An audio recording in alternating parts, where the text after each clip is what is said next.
ಶ್ರೀ ಗುರುಭ್ಯೋ ನಮಃ. ಹರಿ ಓಂ. ಪರಮಗುರುಭ್ಯೋ ನಮಃ. ಹರಿ ಓಂ. ಶ್ರೀಮದಾನಂದತೀರ್ಥ ಭಗವತ್ಪಾದಾಚಾರ್ಯ ಗುರುಭ್ಯೋ ನಮಃ. ಹರಿ ಓಂ. ಶ್ರೀಮದ್ವಾಯು ಹನುಮದ್ಭೀಮ ಮಧ್ವಾಂತರ್ಗತ ರಾಮಕೃಷ್ಣ ವೇದವ್ಯಾಸಾತ್ಮಕ ಶ್ರೀಲಕ್ಷ್ಮೀ ಹಯಗ್ರೀವಾಯ ನಮಃ. ಹರಿ ಓಂ.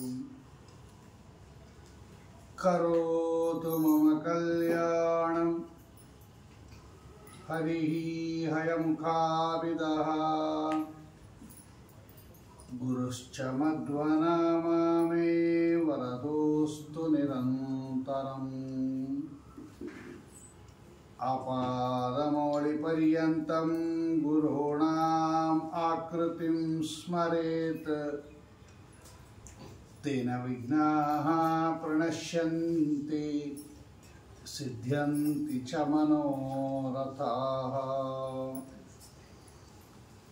ನಾರಾಯಣಾಯ ಪರಿಪೂರ್ಣಗುಣರ್ಣವಾಯ ವಿಶ್ವೋದಯಸ್ಥಿತಿಲಯೋನ್ಯತಿಪ್ರದಾಯ ಜ್ಞಾನಪ್ರದಾಯ ವಿಬುಧಾಸುರಸೌಖ್ಯದುಃಖಸತ್ಕಾರಣಾಯ ವಿತತಾಯ ನಮೋ ನಮಸ್ತೆ.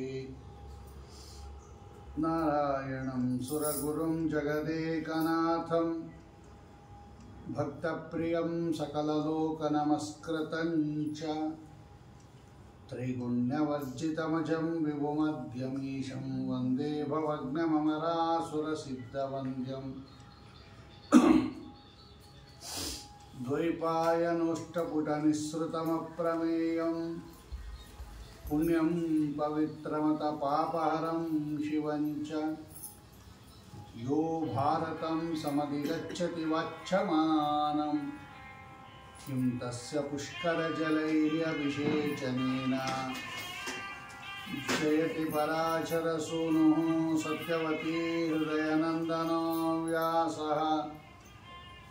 ಯಸ್ಯಾಸ್ಯ ಕಮಲಗಲಿತಂ ವಾङ्ಮಯಮೃತಂ ಜಗತ್ಪಿಬತಿ ಯೋ ಘೋಷತಂ ಕನಕಶೃಂಗಮಯಂ ದದಾತಿ ವಿಪ್ರಾಯ ವೇದವಿದುಷೇ ಭುವಿಶ್ರುತಾಯ. ಪುಣ್ಯಂಚ ಭಾರತಕಥಾ ಶೃಣುಯಾಚ್ಚ ನಿತ್ಯಂ ತುಲ್ಯಂ ಫಲಂ ಭವತಿ ತಸ್ಯ ಚ ತಸ್ಯ ಚೈವ. ನಾರಾಯಣಂ ನಮಸ್ಕೃತ್ಯ ನರಂ ಚೈವ ನರೋತ್ತಮಂ ದೇವೀಂ ಸರಸ್ವತೀಂ ವ್ಯಾಸಂ ತತೋ ಜಯಮುದೀರಯೇತ್. ಸ್ವಸ್ಯಸ್ತು ಅಶೇಷಸತಾಂ ಸನ್ಮಂಗಲಾನಿ ಭವಂತು. ಸಮ್ಯಕ್ ಶ್ಲೋಕೈಕಶ್ರವಣಪಠನಮಾತ್ರೇಣ ವಕ್ತುಶ್ಚ ಶ್ರೋತॄಣಾಂ ನಿಖಿಲ ಕಲಿಕೃತ ಕಲ್ಮಷಾಪನೋದನಪಟುತರೆ. ಧರ್ಮಾದ್ಯಖಿಲಪುರುಷಾರ್ಥಪ್ರದೇ ಶ್ರೀಮನ್ಮಹಾಭಾರತಖಿಲಭಾಗೇ ಹರಿವಂಶಮಹಾಪುರಾಣೇ ಅದ್ಯ ಕಥಾ ಪ್ರಾರಂಭೆ ಸತಿ ಕಿಂಚಿತ್ ಪೂರ್ವಕಥಾನುವಾದಃ. ಶ್ರೀ ಗುರುಭ್ಯೋ ನಮಃ. ಹರಿ ಓಂ. ಪಿತೃಕಲ್ಪ ಅಥವಾ ಶ್ರಾದ್ದಕಲ್ಪ ಅನ್ನತಕ್ಕಂತಹ ಹೆಸರಿನಲ್ಲಿ ಹರಿವಂಶದಲ್ಲಿ ಶ್ರಾದ್ದದ ಮಹಿಮೆಯನ್ನು, ಪಿತೃದೇವತೆಗಳ ಮಹಿಮೆಯನ್ನು ಹೇಗೆ ವರ್ಣನೆ ಮಾಡಿದ್ದಾರೆ ಅನ್ನೋದನ್ನು ನಿನ್ನೆ ನೋಡಿದ್ವು. ಪಿತೃಕಾರ್ಯ ಮಾಡೋದರಿಂದ ಏನು ಪ್ರಯೋಜನ, ಏನು ನಮಗೇನು, ಶ್ರಾದ್ದ ಮಾಡತಕ್ಕಂತಹ ಶ್ರಾದ್ದ ಕರ್ತೃವಿಗೆ ಏನು ಪ್ರಯೋಜನ, ಏನು ಅನ್ನೋದನ್ನು ನಿರೂಪಣೆ ಮಾಡೋಕ್ಕೋಸ್ಕರವಾಗಿ ಒಂದು ಘಟನೆಯನ್ನು, ನಡೆದಿರ್ತಕ್ಕಂತಹ ಒಂದು ಘಟನೆಯನ್ನು ಆಖ್ಯಾಯಿಕ ಅಂತ ಕರೀತಾರೆ ಇದಕ್ಕೆ. ಅದನ್ನು ನಿರೂಪಣೆ ಮಾಡುತ್ತೆ ಹರಿವಂಶ. ವಿಶ್ವಾಮಿತ್ರ ಋಷಿಗಳ, ಬ್ರಹ್ಮರ್ಷಿಗಳು, ವಿಶ್ವಾಮಿತ್ರ ಋಷಿಗಳು ಸಾಮಾನ್ಯ ಅಲ್ಲ. ಅವರ ಚರಿತ್ರೆ ಮಹಾಭಾರತದಲ್ಲಿ, ರಾಮಾಯಣದಲ್ಲೆಲ್ಲ ಬರುತ್ತೆ. ಸಾವಿರಾರು ವರ್ಷ ತಪಸ್ಸು ಮಾಡಿ ಕ್ಷತ್ರಿಯರಾಗಿರ್ತಕ್ಕಂತಹ ಕೌಶಿಕ ಅನ್ನತಕ್ಕಂತಹ ರಾಜರವರು ಅವರು ಬ್ರಾಹ್ಮಣರಾಗಿ ಬ್ರಹ್ಮರ್ಷಿ ಪದವಿಯನ್ನು ಹೊಂದಿರತಕ್ಕಂತಹ ಮಹಾನುಭಾವರು ವಿಶ್ವಾಮಿತ್ರ ಋಷಿಗಳು ಒಬ್ಬ ಮನುಷ್ಯ ಎಷ್ಟು ಸಾಧನೆ ಮಾಡಬಹುದು ಅನ್ನೋದನ್ನು ವಿಶ್ವಾಮಿತ್ರ ಋಷಿಗಳ ಚರಿತ್ರೆಯಿಂದ ತಿಳ್ಕೋಬಹುದು ನಾವು. ಇವತ್ತು ಗಾಯತ್ರಿ ಮಂತ್ರ ದ್ರಷ್ಟಾರರಾಗಿ ಜಗತ್ತಿಗೆ ಗಾಯತ್ರಿ ಮಂತ್ರವನ್ನು ತಂದುಕೊಟ್ಟು ಆಪ್ತ ಸ್ನೇಹಿತರು, ವಿಶ್ವಸ್ಯ ಆಮಿತ್ರಂ ವಿಶ್ವಾಮಿತ್ರಂ, ಇಡೀ ಜಗತ್ತಿಗೆ ಒಳ್ಳೆಯ ಸ್ನೇಹಿತ ಅಂತ ಶ್ರೀಮದಾಚಾರ್ಯರು ಬರೀತಾರೆ. ವಿಶ್ವಾಮಿತ್ರ ಋಷಿಗಳನ್ನು ವರ್ಣನೆ ಮಾಡೋ ಕಾಲಕ್ಕೆ ಮಹಾಭಾರತ ತಾತ್ಪರ್ಯದಲ್ಲಿ ಅಂತಹ ಬ್ರಹ್ಮರ್ಷಿಗಳಾಗಿರ್ತಕ್ಕಂತಹ ವಿಶ್ವಾಮಿತ್ರ ಋಷಿಗಳ ಮಕ್ಕಳು 7 ಜನ ಧರ್ಮಕ್ಷೇತ್ರವಾಗಿರ್ತಕ್ಕಂತಹ ಕುರುಕ್ಷೇತ್ರದಲ್ಲಿ ವಾಸ ಮಾಡ್ತಾ ಇದ್ದರು. ಅವರೆಲ್ಲ ತಮ್ಮ ತಂದೆ ತಪಸ್ಸಿಗೆ ಹೋದ ಮೇಲೆ ಗಾರ್ಗ್ಯ ಅನ್ನತಕ್ಕಂತಹ ಋಷಿಗಳು, ಒಳ್ಳೆ ಜ್ಞಾನಿಗಳು, ಅವರಲ್ಲಿ ಅಧ್ಯಯನ ಮಾಡ್ತಾ ಇದ್ದರು. ಈ 7 ಜನ ವಿಶ್ವಾಮಿತ್ರ ಋಷಿಗಳ ಮಕ್ಕಳು. ವಾಗ್ದುಷ್ಟ, ಕ್ರೋಧನ, ಹಿಂಸ್ರ, ಪಿಶಾಚ, ಕವಿ, ಕಸ್ರಮ, ಪಿತೃವರ್ತಿ ಅಂತ ಅವರ ಹೆಸರು. ಬೆಳಗ್ಗೆ ಎಲ್ಲ ಉಪನಿಷತ್ತು ಪಾಠ ಕೇಳೋದು. ಯಾವ್ಯಾವಾಗ ಏನೇನು ಪಾಠ ಕೇಳಬೇಕು ಅಂತ ಒಂದು ನಿಯಮ. ಬೆಳಗ್ಗೆ ಏನು ಕೇಳಬೇಕು, ಮಧ್ಯಾಹ್ನ ಏನು ಕೇಳಬೇಕು, ಸಂಜೆ ಹೊತ್ತು ಏನು ಪಾಠ ಕೇಳಬೇಕು ಅಂತ. ಬೆಳಗ್ಗೆ ಎಲ್ಲ ಉಪನಿಷತ್ ಪಾಠ ಕೇಳಬೇಕು. ಅದೆಲ್ಲ ಉಪವಾಸದಲ್ಲಿ ಕೇಳುವಂಥದ್ದು. ಅಂತಹ ಉಪನಿಷತ್ ಪಾಠವನ್ನು ಬೆಳಗ್ಗೆ ಕೇಳೋದು. ಆಮೇಲೆ ಅವರ ಹತ್ರ ಒಂದು ಹಸು ಇತ್ತು, ಗಾರ್ಗ್ಯರ ಹತ್ರ. ಅದನ್ನು ಮೇಯಿಸ್ಕೊಂಡು ಬರಬೇಕು. ಹುಲ್ಲುಗಾವಲಿಗೆ ಹೋಗಿ ಮೇಯಿಸ್ಕೊಂಡು ಬರಬೇಕು. ಇದು ಅವರ ದೈನಂದಿಕವಾಗಿರ್ತಕ್ಕಂಥದ್ದು. ಆಮೇಲೆ ಉಳಿದ ಪಾಠಗಳು ಮಧ್ಯಾಹ್ನ ಸಾಯಂಕಾಲ. ಒಂದು ದಿವಸ ಹೀಗೆ ಬೆಳಗ್ಗೆ ಉಪನಿಷತ್ತಿನ ಪಾಠವನ್ನು ಕೇಳಿದ್ದಾರೆ ತಮ್ಮ ಗುರುಗಳಿಂದ. ಮಾಮೂಲಿ ಅಂತ ಒಂದು ಹಸು ಕರು ಇತ್ತು ಅವ್ರ ಹತ್ರ. ಅದನ್ನು ಮೇಯಿಸ್ಕೊಂಬರಕ್ಕೆ ಹೋದರು 7 ಜನ ವಿಶ್ವಾಮಿತ್ರ ಋಷಿಗಳ ಮಕ್ಕಳು. ಅದು ಮೇಯ್ತಾ ಮೇಯ್ತಾ ಮೇಯ್ತಾ ಮೇಯ್ತಾ ಕಾಡಿನ ಹೊರಟೋಯ್ತು. ಹುಲ್ಲುಗಾವಲು ದಾಟಿ ಕಾಡಿಗೆ ಹೋಗಿ ಕಾಡಿನ ಮಧ್ಯಭಾಗಕ್ಕೆ ಹೊರಟೋಯ್ತು. ಮಧ್ಯಾಹ್ನ ಆಗೋಯ್ತು, ಉರಿ ಬಿಸಿಲು. ನೋಡ್ತಾರೆ, ಕಾಡಿನ ಮಧ್ಯಭಾಗಕ್ಕೆ ಬಂದ್ಬಿಟ್ಟಿದ್ದಾರೆ. ಉರಿ ಬಿಸಿಲಾಗ್ಬಿಟ್ಟಿದೆ, ತುಂಬ ಒಳಗೆ ಬಂದ್ಬಿಟ್ಟಿದ್ದಾರೆ. Deep forest ಬಂದ್ಬಿಟ್ಟಿದ್ದಾರೆ. ಹಸಿವೆ ಬಾಯಾರಿಕೆ ಆಗೋಯ್ತು ಅವ್ರಿಗೆ. ತುಂಬ ಹಸಿವೆ ಬಾಯಾರಿಕೆ ಆಗೋಯ್ತು. ದುರ್ದೈವವಶಾತ್ ಎಷ್ಟು ಒಳಗೆ ಬಂದ್ಬಿಟ್ಟಿದ್ದಾರೆ ಅಂದರೆ ಅಲ್ಲೇನು ಹಣ್ಣು ಹಂಪಲು, ಏನು ಮರ ಗಿಡ ನೀರು ಏನೇನೂ ಇಲ್ಲ. ದಟ್ಟ ಅರಣ್ಯಕ್ಕೆ ಬಂದ್ಬಿಟ್ಟಿದ್ದಾರೆ. ಅಪಾರ ಹಸಿವೆ ಬಂದ್ಬಿಟ್ಟಿದೆ. ಪ್ರಾಣಾಂತಿಕ ಹಸಿವೆ ಬಂದ್ಬಿಟ್ಟಿದೆ. ಅವ್ರಿಗೆ ಪ್ರಾಣ ಹೋಗುವಂಥ ಸ್ಥಿತಿ ಬಂದ್ಬಿಡ್ತು. ತಡ್ಕೊಂಬಕ್ಕೆ ಆಗಲಿಲ್ಲ. ದೈವವಶಾತ್ ಏನಾಯಿತು ಅವ್ರಿಗೆ ಅಂದರೆ, ಏನು ಈ ಹಸುವನ್ನೇ ಕೊಂದುಬಿಟ್ಟು ತಿಂದುಬೋಣ ಅನ್ನೋಷ್ಟು ಬುದ್ಧಿ ಬಂದ್ಬಿಡ್ತು ಅವ್ರಿಗೆ. ನೋಡಿ, ಯಾವ ಕಾಲಕ್ಕೆ ಯಾರಿಗೇನು ಭಗವಂತ ಪ್ರಚೋದನೆ ಮಾಡ್ತಾನೆ ಅಂತ ಹೇಳೋ ಕಾಲ. ಅದಕ್ಕೆ ಧಿಯೋ ಯೋನಃ ಪ್ರಚೋದಯಾತ್. ಭಗವಂತ ಪ್ರೇರಣೆ ಮಾಡಬೇಕು ನಮ್ಮ ಬುದ್ಧಿಗಳನ್ನು. ಯಾರ್ಯಾರು ಹೆಂಗೇನು ಪ್ರೇರಣೆ ಮಾಡ್ತಾನೆ ಅಂತ ಹೇಳೋ ಕಾಲ. ಏನು ಇಷ್ಟು ಒಳ್ಳೆಯವರು, ಅವರು ಹಿಂಗೆ ಮಾಡಿಬಿಟ್ರು ಅಂತ ಲೋಕದಲ್ಲಿ ಅನ್ಕೋತೀವಿ ನಾವು. ಸ್ವಾಮಿ ಯಾರಿಗೇನು ಪ್ರೇರಣೆ ಮಾಡ್ತಾನೆ ಅಂತ ನಮಗೆ ಗೊತ್ತಾಗೋದಿಲ್ಲ. ಋಷಿಗಳ ಮಕ್ಕಳಾಗಿ ಎಲ್ಲ ಶಾಸ್ತ್ರವನ್ನು ಓದಿರ್ತಕ್ಕಂಥವರಿಗೆ ಆ ಹಸಿವೆ ತಡೆಯೋಕ್ಕಾಗಲಿಲ್ಲ. ಪ್ರಾಣಾಂತಿಕ ಹಸಿವೆ. ಏನು ಮಾಡೋದು ಅಂಥೇಳಿ ಈ ಹಸುವನ್ನೇ ಕೊಂದುಬಿಟ್ಟು ಇದರ ಮಾಂಸವನ್ನು ತಿಂದ್ಬೋಣ ಅನ್ನೋ ಒಂದು ದುಷ್ಟ ಬುದ್ಧಿ ಬಂದ್ಬಿಡ್ತು. ಭಗವಂತನ ಇಚ್ಛಾ. ಅದರಲ್ಲಿ ಇಬ್ಬರು ಹೇಳುತ್ತಾರೆ, ಎಲ್ಲನ ಉಂಟಾ, ಹಸಿವೆ ಆದ ಮಾತ್ರಕ್ಕೆ ಏನು ಗೋಹತ್ಯೆ ಮಾಡೋದು ಅಂದ್ರೇನು, ಗೋಮಾಂಸ ಭಕ್ಷಣ ಅನ್ನೋದೇನು, ಗುರುದ್ರೋಹ ಸರ್ವಥಾ ಮಾಡಬಾರ್ದು, ಬೇಡ ಅಂದರು. ಏನು ಮಾಡಿದ್ರು ಕೂಡ ಇವ್ರು ಕೇಳಲಿಲ್ಲ. ಹಸಿವೆ ಹಂಗಾಗ್ಬಿಡತ್ತದು. ಇಲ್ಲ ನಾವು ಆ ವಿವೇಕ ಹೊರಟೋಗ್ಬಿಡುತ್ತೆ ನೋಡಿ ಆ ಸಂದರ್ಭದಲ್ಲಿ. ಇಲ್ಲ, ನಾವು ಕೊಲ್ಲೇಬೇಕು, ತಿನ್ನಬೇಕು ಅಂತ ಬುದ್ಧಿ ಬಂದ್ಬಿಡ್ತು ಅವ್ರಿಗೆ. ಅದರಲ್ಲಿ ಪಿತೃವರ್ತಿ ಅಂತ ಒಬ್ಬ ಆ ಸಪ್ತ ಋಷಿಗಳ ಮಕ್ಕಳ ಪೈಕಿ ಆ 7 ಜನರ ಪೈಕಿ ಪಿತೃವರ್ತಿ ಅಂತ ಒಬ್ಬ. ಅವನಿಗೆ ಮೊದಲಿಂದ ಈ ಪಿತೃದೇವತೆಗಳ ಮೇಲೆ ಪಿತೃಗಣದೇವರ ಮೇಲೆ ಬಹಳ, ಅವನ ಹೆಸರೇ ಪಿತೃವರ್ತಿ, ಪಿತೃಗಳನ್ನು ಅನುಸರಿಸಿ ನಡೆಯೋನು ಅಂತ ಅರ್ಥ. ಅವನು ಹೇಳ್ದ, ಈಗ ನಾನು ನಿಮ್ಗೆ ಎಷ್ಟು ಹೇಳಿದ್ರು ಕೇಳ್ತಾ ಇಲ್ಲ, ನಮಗೂ ತಿನ್ನಬೇಕು ಅಂತ ಆಸೆ ಆಗ್ಬಿಟ್ಟಿದೆ, ಒಂದು ಮಾಡೋಣ, ಈ ಮಾಂಸವನ್ನು, ಈಗ ಹಸುವನ್ನು ಕತ್ತರಿಸಿ ಮಾಂಸ ತೆಗೆದು ಅದನ್ನು ತಿನ್ನೋಕ್ಕಿಂತ ಮುಂಚೆ ಪಿತೃಗಳಿಗೆ ಅರ್ಪಣೆ ಮಾಡಿ ತಿನ್ನೋಣ.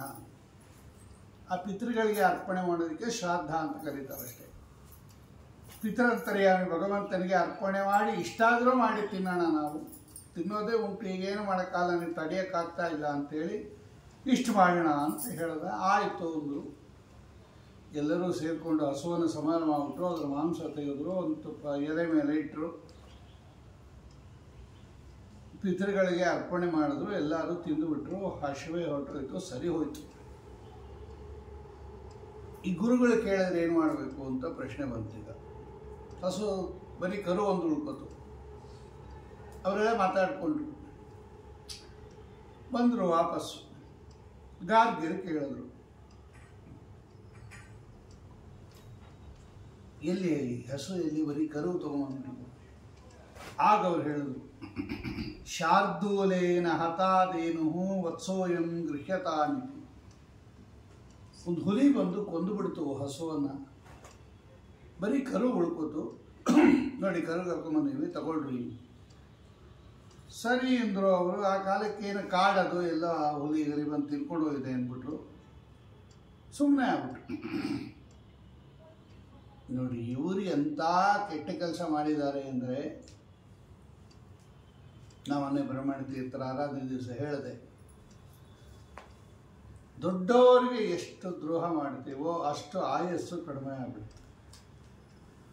ದೊಡ್ಡವರ ಸೇವಾ ಎಷ್ಟು ಮಾಡ್ತೀವೋ ಅಷ್ಟು ಆಯಸ್ಸು ಜಾಸ್ತಿ ಆಗುತ್ತೆ. ಆಯಸ್ಸು ಜಾಸ್ತಿ ಆಗುತ್ತೆ ಅಂದರೆ ಅಪಮೃತ್ಯುಗಳು ಬರಲ್ಲ ಅಂತ ಅರ್ಥ. ನಮ್ಮ ಲಿಮಿಟೆಡ್ ಆಯಸ್ಸು ಅದೇನು ಮೇಲೆ ಹೋಗಲ್ಲ, ಅದು ಕ್ಲಿಪ್ತ, ಅದು ಇಷ್ಟು ವರ್ಷ ಅಂದರೆ ಇಷ್ಟು ವರ್ಷ, ಅದು ಅಪಮೃತ್ಯು ಬರಲ್ಲ. ಇವರು ಗುರುಗಳಿಗೆ ದ್ರೋಹ ಮಾಡಿದ್ದು, ಸುಳ್ಳು ಹೇಳಿದ್ದು, ಗೋ ಸಂಹಾರ ಮಾಡಿದ್ದು, ಗೋಹತ್ಯೆ ಮಾಡಿದ್ದು, ಗೋಮಾಂಸ ಭಕ್ಷಣ ಮಾಡಿದ್ದು, ಗುರುಗಳಿಗೆ ಸುಳ್ಳು ಹೇಳಿದ್ದು, ಇಷ್ಟೆಲ್ಲ ಸೇರಿಕೊಂಡು ಇವ್ರಿಗೆ ಆಯಸ್ಸು ಕಡಿಮೆ ಆಗೋದು, ತುಂಬ ಕಡಿಮೆ ಆಗೋಯ್ತು. ಅತ್ಯುತ್ಕಟೈ ಪಾಪ ಪುಣ್ಯ ಯಹೈವ ಫಲಮಶ್ನುತೆ. ತುಂಬ ಪಾಪ ತುಂಬ ಪುಣ್ಯ ಇಲ್ಲೇ ಅನುಭವಿಸ್ಬಿಡ್ತೀವಂತೆ ನಾವು. ದೊಡ್ಡ ಪಾಪ, ಅದು ನರಕಕ್ಕೆ ಹೋಗೋದಕ್ಕೆ ಕಾಯಬೇಕಾಗೇ ಇಲ್ಲ. ಎಲ್ಲರೂ ಚಿಕ್ಕ ವಯಸ್ಸಿನಲ್ಲೇ ಸತ್ತೋಗ್ಬಿಟ್ರು, ಇವರೆಲ್ಲ ಅಕಾಲದಲ್ಲೇ ಎಲ್ಲರೂ ಸತ್ತೋಗ್ಬಿಟ್ರು, 7 ಜನ. ಆ ಮಾಡಿರ್ತಕ್ಕಂತಹ ಕೆಟ್ಟ ಕೆಲಸದ ಫಲವಾಗಿ ಎಲ್ಲರೂ ಬೇಡರ ಜಾತಿಯಲ್ಲಿ ಹುಟ್ಟಿದ್ರು. ಮುಂದೆ ಕ್ರೂರಾತಿ ಕ್ರೂರ ಕಾಡು ಬೇಡರು ಅಂತ ಕರೀತಾರೆ ಅವ್ರಿಗೆ. ಬರೀ ಘಾತ, ಚೌರ್ಯ, ಕ್ರೌರ್ಯ, ಮೋಸ, ಹೊಡೆಯೋದು ಇದೇ ಆ ಬೇಡರ ಜಾತಿಯ ದೊಡ್ಡ ಕಸುಬು. ಕ್ರೂರ ಕೆಲಸ ಮಾಡಿದ್ದಕ್ಕೆ ಬೇಡರಾಗ್ಬಿಟ್ರು.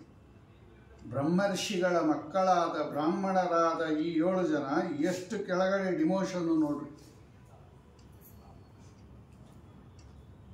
ಅವನು ಮೊದಲೆಲ್ಲ ಹಾಗೆ ಇದ್ರು, ಆ ಬೇಡ ಜಾತಿಗೆ ತಕ್ಕಂತೆ ಹೊಡೆಯೋದು, ದಾರಿ ಹೋಗನ್ನ ಸುಲಿಗೆ ಮಾಡೋದು, ಕತ್ತರಿಸೋದು, ಅದಕ್ಕೆ ತಿನ್ನೋದು, ಹಿಂಗೆ. ಆದರೆ ಅವರೇನು ಬ್ರಾಹ್ಮಣರಾಗಿದ್ದಾಗ, ವಿಶ್ವಾಮಿತ್ರ ಋಷಿಗಳ ಮಕ್ಕಳಾಗಿರ್ತಕ್ಕಂಥ ಕಾಲದಲ್ಲಿ ಏನು ಹಿಂದೆ ಒಳ್ಳೆ ಸದಾಚಾರವನ್ನು ಮಾಡಿದ್ರು, ಆಚಾರ ವಿಚಾರ ಮಾಡಿದ್ರು, ಪುಣ್ಯಕರ್ಮಗಳನ್ನು ಮಾಡಿದ್ದಕ್ಕೆ ಅದರ ಜೊತೆಗೆ ಈ ಪಿತೃಗಳಿಗೆ ಅರ್ಪಣೆ ಮಾಡಿ ತಿಂದಿದ್ರು ಅವರು. ಆ ಮಾಂಸವನ್ನು ಭಕ್ಷಣೆ ಮಾಡುವಾಗ ಅದು ಕೈ ಹಿಡಿತು ನೋಡ್ರಿ ಆಪತ್ಕಾಲದಲ್ಲಿ. ಯಾವತ್ತು ನಾವು ಮಾಡಿದ ಪುಣ್ಯ ಆಪತ್ಕಾಲದಲ್ಲಿ ನಮ್ಮನ್ನು ಕೈ ಹಿಡಿಯತ್ತೆ. ಅದಕ್ಕೆ ಧರ್ಮ ಮಾಡಬೇಕು, ಯಾವತ್ತೂ ಧರ್ಮಾಚರಣೆ ಮಾಡಿರಬೇಕು. ಅದು ನಮಗೆ ಯಾವಾಗ ಅಂದ್ರೆ ಆವಾಗ ನಮ್ಮನ್ನು ರಕ್ಷಣೆ ಮಾಡುತ್ತೆ. ಅದು ಎಲ್ಲರೂ ಕೈ ಬಿಟ್ಟಾಗ ಧರ್ಮ ನಮ್ಗೆ ಕೈ ಹಿಡಿಯುತ್ತೆ. ಧರ್ಮೋ ರಕ್ಷತಿ ರಕ್ಷಿತ. ಅದಕ್ಕೆ ಧರ್ಮ ಕಾರ್ಯದಲ್ಲಿ ಇರಬೇಕು. ಅದೊಂದು ಅರ್ಪಣೆ ಮಾಡಿ ತಿಂದರು ನೋಡ್ರಿ, ಮಾಡಿದ ತಪ್ಪೇ. ಅದಕ್ಕೆ ಕೀಳ್ ಜಾತಿ ಹುಟ್ಟೋದ್ರು, ಎಲ್ಲವೂ ಮಹಾ ತಪ್ಪೇ ಅದು ಮಾಡಿದ್ದು. ಆದರೆ ಅರ್ಪಣೆ ಮಾಡಿದ ಭಾಗ ಇದೆಯಲ್ಲ ಅದೊಂದು ಒಳ್ಳೆಯದಾಗುತ್ತೆ.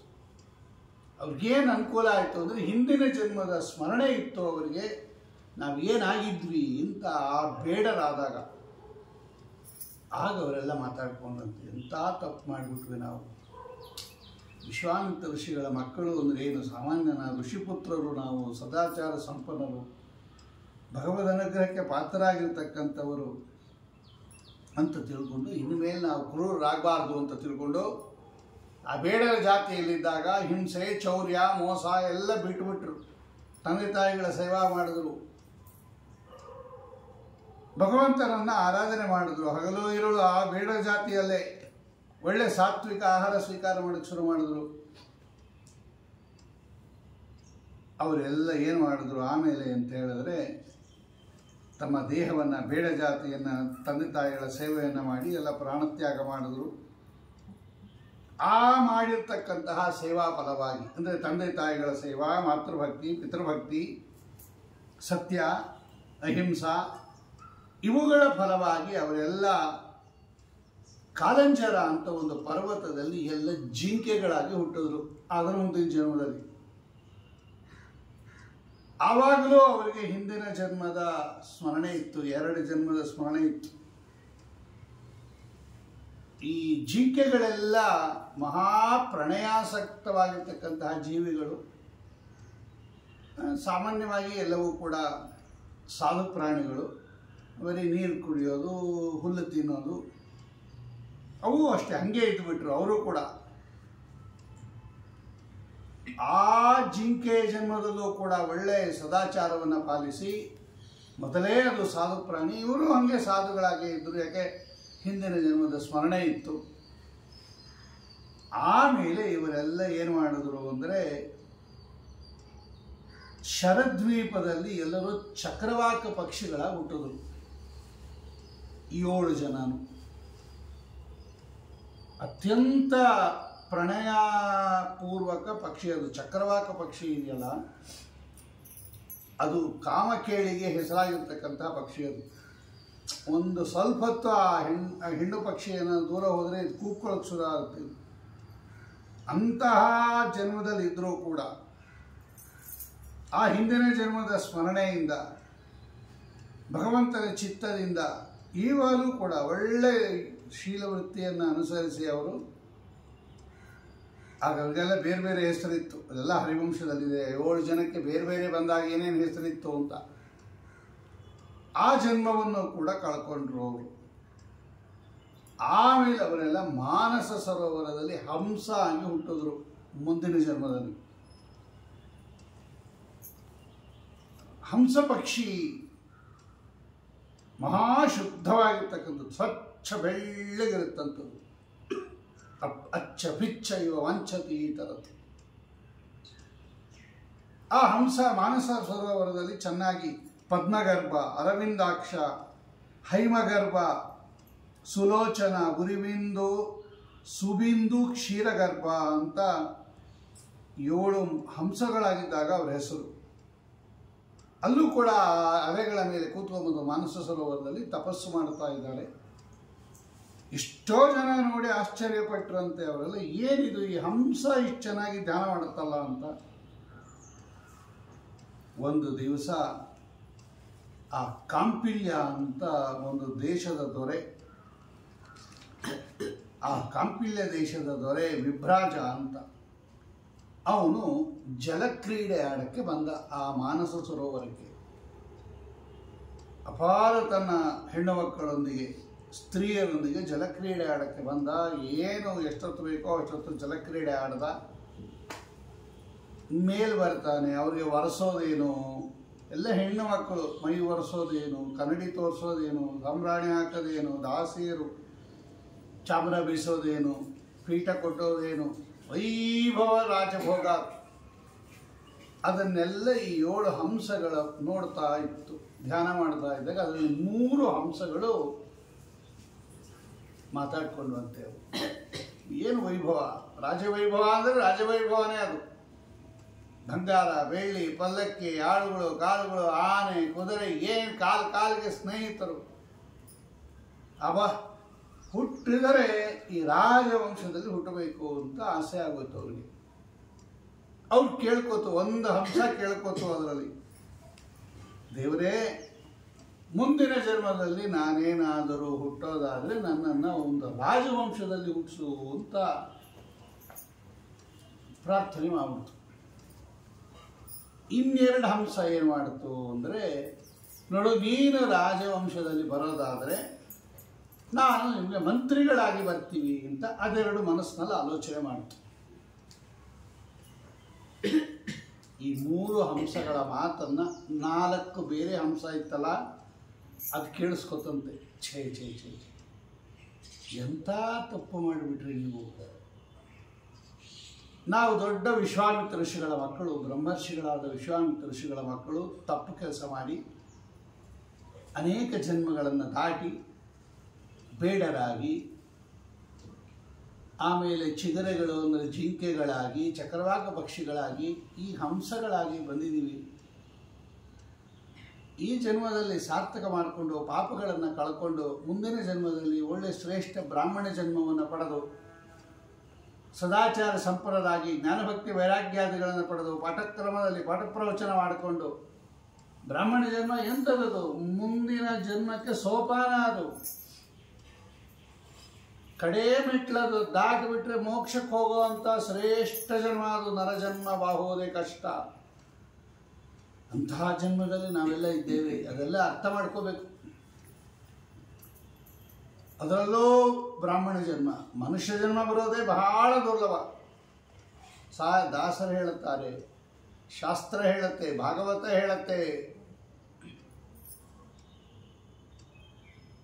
ಅದರಲ್ಲಿ ಬ್ರಹ್ಮಜ್ಞಾನಿಗಳು ವೈಷ್ಣವರಾಗೋದು, ಅದರಲ್ಲಿ ಸದಾಚಾರ ಸಂಪನ್ನರಾಗೋದು, ಅದರಲ್ಲಿ ದೊಡ್ಡವರ ಗ್ರಂಥ ಓದೋದು ಎಲ್ಲ ಪೂರ್ವ ಜನ್ಮದ ಪರಿಪಕ್ವ ದಶಾ ಇರಬೇಕು.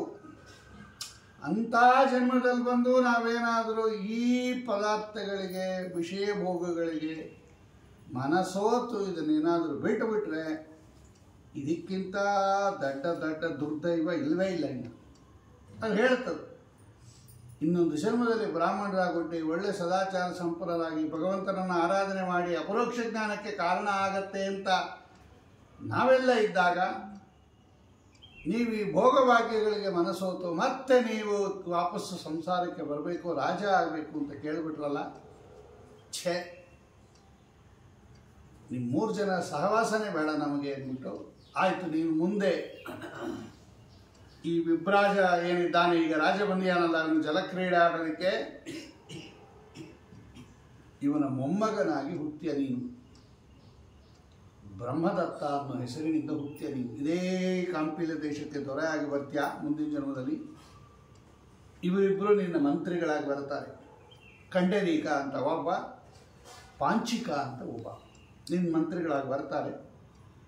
ಇಲ್ಲೇ ಇದ್ದು ಸಾಯಿರಿ ಸಂಸಾರದಲ್ಲಿ, ನಾವು 4 ಜನ ಉದ್ಧಾರ ಮಾರ್ಗವನ್ನು ಕುರಿತು ಹೊರಟು ಬಿಡ್ತೀವಿ, ನೀವು ಇಲ್ಲೇ ಒದಾಡ್ರಿ ಅಂತೇಳಿ ಶಾಪ ಕೊಟ್ಬಿಡ್ತದೆ ಒಂದು ಹಂಸ. ಆಮೇಲೆ ಇವಕ್ಕೆಲ್ಲ ಪಶ್ಚಾತ್ತಾಪ ಬಂತು 3 ಹಂಸಕ್ಕೆ. ಅಣ್ಣಂತರು ಎಷ್ಟಾದರೂ ಅವ್ರ ಕಾಲಿಗೆ ಬಿದ್ದು ಪ್ರಾರ್ಥನೆ ಮಾಡಿದ್ರು, ಇಲ್ಲ ಇಷ್ಟೊಂದು ಕೋಪ ಮಾಡ್ಕೊಂಬಿಟ್ರೆ ಹೆಂಗೆ ನೀವು, ಏನೋ ವೈಭವ ನೋಡಿದ್ವಿ, ಆ ರಾಜಭೋಗ, ಬೆಳ್ಳಿ ಬಂಗಾರ, ಆಸನ, ಒಳ್ಳೆ ಉತ್ಕರ್ಷವಾಗಿರ್ತಕ್ಕಂತಹ ಉಪಚಾರ ಮರ್ಯಾದೆ, ಸ್ವಲ್ಪ ಮನಸ್ಸು ಚಂಚಲ ಆಯಿತು, ಅದಕ್ಕೆ ಹಂಗೆ ಅನ್ನಿಸ್ತು. ನೋಡಿ, ಕಾರಲ್ಲಿ ಕರ್ಕೊಂಡು ಹೋಗ್ತಾ ಇರ್ತಾರೆ ನಾಯಿನ, ನಾವು ನಡ್ಕೊಂಡು ಹೋಗ್ತಾ ಇರ್ತೀವಿ,